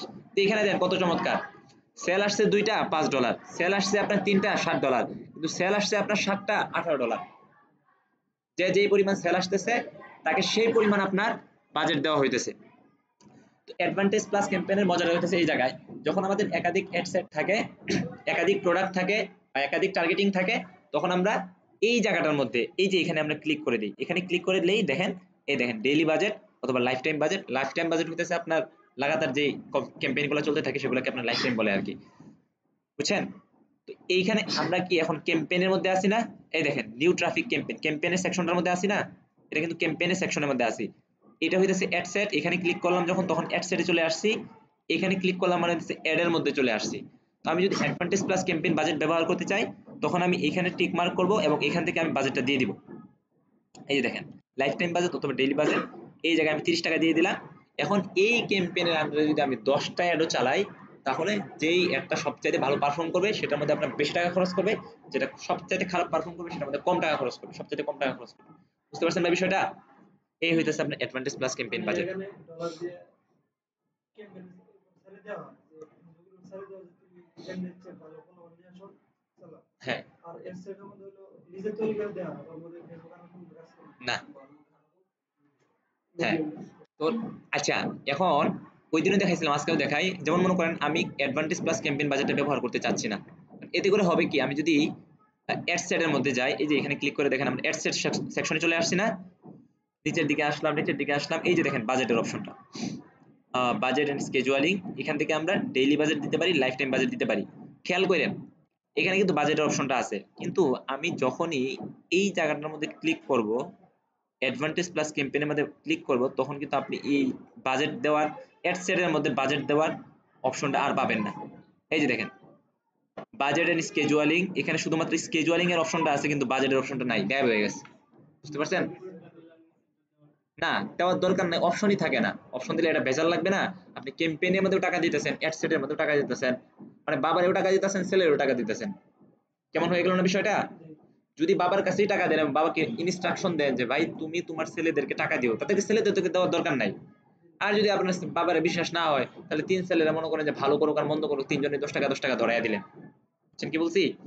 এই হচ্ছে আপনার অ্যাডভান্টেজ প্লাস ক্যাম্পেইন বাজেট। আচ্ছা, তো একটা ক্যাম্পেইনের মধ্যে আপনার তেমন কোনো কিছু থাকে না। দেখেন সর্বপ্রথম আমরা একটা ক্যাম্পেইনের এখানে নাম দিব, ঠিক আছে? কথার কথা, এটা টোফু, টোফু নাম দিলাম। এখানে দিন তারিখটা দিয়ে দিবেন। আজকে তারিখ কত? 24 তারিখ 12 মাস 2004। এই যে নাম দিয়ে দিলাম, বুঝতে পারছেন? তারপরে ক্যাটাগরিজ ইওর অ্যাডস, এখানে ক্লিক করার কোনো দরকার নাই। তারপরে অ্যাডভান্টেজ প্লাস ক্যাম্পেইন বাজেট, শুধুমাত্র যদি আপনি 3টা 4টা অ্যাড চালান, তখন এখান থেকে একটা বাজেট দিয়ে দিলেন। কথা কথা $20 দেওয়া আছে, $20 থাক। এখান থেকে আর কোনো কিছুতে হাত দেওয়ার দরকার। Increase your budget during specific time, যদি নির্দিষ্ট কোনো সময়ে যদি আপনি বাজেট বাড়ায় দিতে চান, এগুলো আমরা সামনে শিখবো, এগুলো আপনার এখন দেখার ধরার কোনো দরকার নাই। আচ্ছা, তারপরে এখান থেকে নেক্সট করে দিবেন, এটা নিচের দিকে চলে আসবে, খেয়াল করে দেখেন নিচের দিকে চলে আসছে, তাই না? এখান থেকে আপনি অ্যাড সেটটা তৈরি করা লাগে। অ্যাড সেটের মধ্যে এখানে দেখেন কনভার্সন লোকেশন। কনভার্সন মানে আমরা জানি কারো যদি উদ্দেশ্য থাকে মানুষ আমাকে একটা মেসেজ দেখ, সেটার ভিতরে তার জন্য কনভার্সন। কেউ যদি চায় মানুষ আমার ভিডিওটা দেখুক, সেটার ভিতরে তার জন্য কনভার্সন। কেউ যদি চায় আমার ওয়েবসাইটের মধ্যে মানুষ আসুক, সেটার ভিতরে তার জন্য কনভার্সন। এবং কেউ যদি চায় যে আমার ওয়েবসাইটের মধ্যে আসুক, শুধু এতটুকু চাই না, মানুষ যেন এখানে কোনো কিছু ক্রয় করে, সেটা হচ্ছে তার জন্য সেলস হচ্ছে কনভার্সন। তো কনভার্সন লোকেশন মানে হচ্ছে আপনি কনভার্সনটা কোন জায়গায় চাইতেছেন। আপনি কি মেসেজ করতে, আপনি কি চান মানুষ আপনাকে মেসেজ করুক, অথবা ইনস্টাগ্রাম অথবা ফেসবুকের মধ্যে মেসেজ করুক? আর এটা হচ্ছে send traffic to Messenger, Instagram and WhatsApp, ঠিক আছে? অথবা আপনি চাইতেছেন get people to call your business, আপনি কি চাইতেছেন মানুষজন আপনাকে কল করুক? আপনি কোনটা চাইতেছেন? আমরা চাইতেছি মানুষজন আমাদেরকে মেসেজ করে। এবং এখান থেকে আরেকটা ধাক্কা দেওয়া হয় যে ম্যাক্সিমাইজ নাম্বার অফ ক্লিকস। এখানে প্রত্যেকটা জিনিস আপনারা ধরে ধরে পড়বেন। এখানে লেখা আছে we will try to show your ads to people most likely to click on them. আপনি যখন maximise number of link clicks দিবেন, তখন আপনার অ্যাডটা ওই লোকদের কাছেই নেওয়া হবে যারা ক্লিক করার জন্য, মানে ক্লিক করতে আগ্রহী। এটা ফেসবুক বুঝে, এটা আপনার বোঝা লাগবে না। আপনি যদি চান যে ম্যাক্সিমাস ডেইলি ইউনিক রিচ, আপনি চাইতেছেন যে মানুষের কাছে প্রচুর পরিমাণে মানে রিচ করুক। আমি চাই না যে ক্লিক করুক কেউ, মানে আমি চাইতেছি মানুষ যেন শুধুমাত্র দেখে, রিচ করবে। আপনি কি চাইতেছেন ম্যাক্সিমাস নাম্বার অফ কনভার্সন? আপনি চাইতেছেন না মানুষ যেন আমাকে মেসেজ করে, তখন এই জিনিসটা ক্লিক করবেন। বুঝতে পারছেন? এই জিনিসগুলো প্রত্যেকটা ধরে ধরে আপনার যে গোলটা থাকবে সেই গোলটা এখান থেকে সেট করে দিবেন। এখন এক একটা বিজনেসের জন্য এক এক রকম গোল হইতে পারে, এটা তো মনে করেন যে একদম পার্সন টু পার্সন ভ্যারি করে, তাই না? এই জিনিসগুলো আপনার মানে একটু অ্যানালাইসিস করা লাগবে। কোন পেজ থেকে একটা চালাইতে চান, এখান থেকে আপনার যদি একাধিক পেজ থাকে, তখন আপনি পেজ কানেক্ট করে দিতে পারবেন। ইনস্টাগ্রাম অ্যাকাউন্ট, আমাদের ইনস্টাগ্রাম অ্যাকাউন্ট কানেক্ট করা নাই, যদি কানেক্ট করা থাকতো, আপনি চাইতেছেন ফেসবুক পেজের মধ্যে একটা দেখাবে, ইনস্টাগ্রামের মধ্যে একটা দেখাবে, তখন আপনি ইনস্টাগ্রামটা এখান থেকে সিলেক্ট করে দিতে পারেন। কস্ট পার রেজাল্ট দেওয়া লাগে না, এটা প্রতিটা কষ্ট, এই জিনিসটা দেওয়া লাগে না। এখানে স্কেজুয়ালিং করে দেওয়া লাগে, স্টার্ট ডেট, এন্ড ডেট, কত তারিখ থেকে শুরু হইতেছে, কত তারিখ শেষ হইতেছে, এই জিনিসগুলো এখানে দিয়ে দিবেন। তারপরে দিচ্ছে স্পেন্ডিং লিমিট, অডিয়েন্স কন্ট্রোল, লোকেশনটা এখান থেকে সেট করে দিবেন। বুঝতে পারছেন? তারপরে অ্যাডভান্টেজ প্লাস অডিয়েন্স, আমাদের যে অডিয়েন্স গুলো সেট করা থাকে, সামনের সামনের আপনাদেরকে অডিয়েন্স সেট করা শেখানো হবে, হয়তো অলরেডি আপনারা জানেন টুকটাক অডিয়েন্স সম্পর্কে। যদি কখনো কখনো আপনার অডিয়েন্স গুলো আগে থেকে সেট করা থাকে, তখন অডিয়েন্স গুলো নিচের দিকে পাওয়া যায়, যেমন অডিয়েন্স সাজেশন অপশনাল। এই জায়গার মধ্যে আসলেই আপনার, আমাদের যদি এখান থেকে আমরা টার্গেটিং করতে পারি, বুঝতে পারছেন? আজকে অডিয়েন্সের উপর একটা ডিটেইল ক্লাস হবে। মোট কথা জেনে রাখেন, এখান থেকে আমরা টার্গেটিংটা করি। প্লেসমেন্ট কোন জায়গায় অ্যাডটা দেখাইতে চান, বাস এখান থেকে এগুলো সব শেষ, নেক্সট করে দিবেন, অ্যাড সেকশনে চলে আসবে। অ্যাড সেকশনে আসার পর এখানে দেখবেন আপনি অ্যাডটা কি কোনো এক্সিস্টিং কোনো পোস্ট যেটা আপনি আগে আপলোড করছেন ফেসবুকের মধ্যে, সেটা কি আপনি সেটার উপর অ্যাড চালাতে চান, নাকি নতুন কোনো অ্যাড তৈরি করতে চান? ঠিক আছে, ক্রিয়েট অ্যাড মানে নতুন অ্যাড তৈরি করবেন, আর ইউজ এক্সিস্টিং পোস্ট সেটা হইতেছে আপনি পুরাতন কোনো পোস্টের উপর অ্যাড চালাবেন। আর ইউজ ক্রিয়েটিভ হাব মোকআপ, এটা কখনোই কাজ করি নাই, এটার ব্যবহার আমার জানা নাই। ম্যানুয়াল আপলোড, ফরম্যাট এই দেখেন, ফরম্যাট হচ্ছে সিঙ্গেল ইমেজ অথবা ভিডিও, যদি এখানে ক্লিক করা থাকে তার মানে আপনি একটা ভিডিও অথবা একটা ইমেজ দিতে পারবেন। কেরুজাল অ্যাড, ওই যে কেরুজালের কথা বুঝাইছিলাম না, সোয়াইপ আপ করে এরকম ডাইনে বামে, এই ধরনের অ্যাড যদি চালাইতে চান তখন আপনি কেরুজাল অ্যাড দিবেন। অ্যাড ক্রিয়েটিভের বিষয়গুলো এখান থেকে অ্যাড কার্ড, এখান থেকে ইমেজ অথবা ভিডিওগুলো সিলেক্ট করে দিবেন। এগুলোর উপরে ডিটেইলস ক্লাস হবে, তো এই জন্য আর এগুলো বিস্তারিত আলোচনা করতেছে না। প্রাইমারি টেক্সট, আপনার অ্যাড এর উপরে যে লেখাগুলো থাকে এখানে প্রাইমারি টেক্সটের মধ্যে, আর কল টু অ্যাকশন হইতাছে এই যে দেখেন, এখানে যদি ক্লিক করেন সাবস্ক্রাইব, অ্যাপ্লাই, বুক নাও, কন্টাক্ট আস, বিভিন্ন রকম সিটিএ দেওয়া থাকে না, সিটিএ গুলো এখান থেকে সিলেকশন করবেন।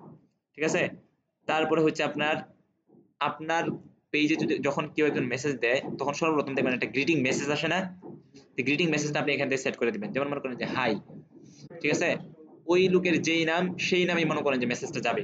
তারপর আপনি এখানে যাই লিখে দিবেন, এখান থেকে যে আপনার কাস্টম ভাবে লেখা যায়, যাই লিখে দিবেন সেটাই যাবে। তারপর মনে করেন যে অনেক সময় দেখা যায় 3টা 4টা কোশ্চেন থাকে না, কোশ্চেন থাকে, কোশ্চেনের মধ্যে ক্লিক করে পরে অ্যান্সার চলে আসে না, এই জিনিসগুলো আপনি এখান থেকে দিতে পারেন, এই জিনিসগুলো দিতে পারেন। অটোমেটেড চ্যাট আমাদের দরকার পড়ে না, এগুলো বড় বড় কোম্পানিরা ব্যবহার করে, তারা থার্ড পার্টি অ্যাপ্লিকেশন ব্যবহার করে শুধুমাত্র। মেনিচ্যাট আপনাদেরকে দেখাইছিলাম, মেনিচ্যাট বা এরকম আরো নানা রকম থার্ড পার্টি অ্যাপ্লিকেশন আছে যাদের মাধ্যমে মনে করেন যে ওই যে সিম কোম্পানিগুলো দেখেন না, ক্লিক করলে মেসেজ আসতেই থাকে, ক্লিক করলে মেসেজ আসতেই থাকে, অটোমেটেড মেসেজ আর কি, তারা এরকম থার্ড পার্টি অ্যাপ্লিকেশনগুলো ব্যবহার করে। এখান থেকে আপনি পিক্সেলটা ধরায় দিবেন, বাস পাবলিশ করে দিবেন, অ্যাড পাবলিশ হয়ে যাবে। কিছুক্ষণ থাকবে, এটা রিভিউ করবে ফেসবুক ম্যানুয়ালি, তারপর কিছুক্ষণ পরে দেখবেন এটা পাবলিশ হয়ে গেছে। বাস সিম্পল, খুবই সিম্পল, কোনো জটিল কোনো কাজ নেই চালানো। বাকি এগুলো নিয়ে আমরা আরো বিস্তারিত ক্লাস করবো, বিস্তারিত আলোচনা করবো। আজকের ক্লাসটা এখানেই আমার, ঠিক আছে? আপনারা এগুলো প্রত্যেকেই প্র্যাকটিস করবেন, ভিডিও দেখবেন এবং গ্রুপে এই আপনাদের ক্লাস এই ইয়াগুলা হোমওয়ার্কগুলো আপলোড করবেন, বুঝতে পারছেন ভাই?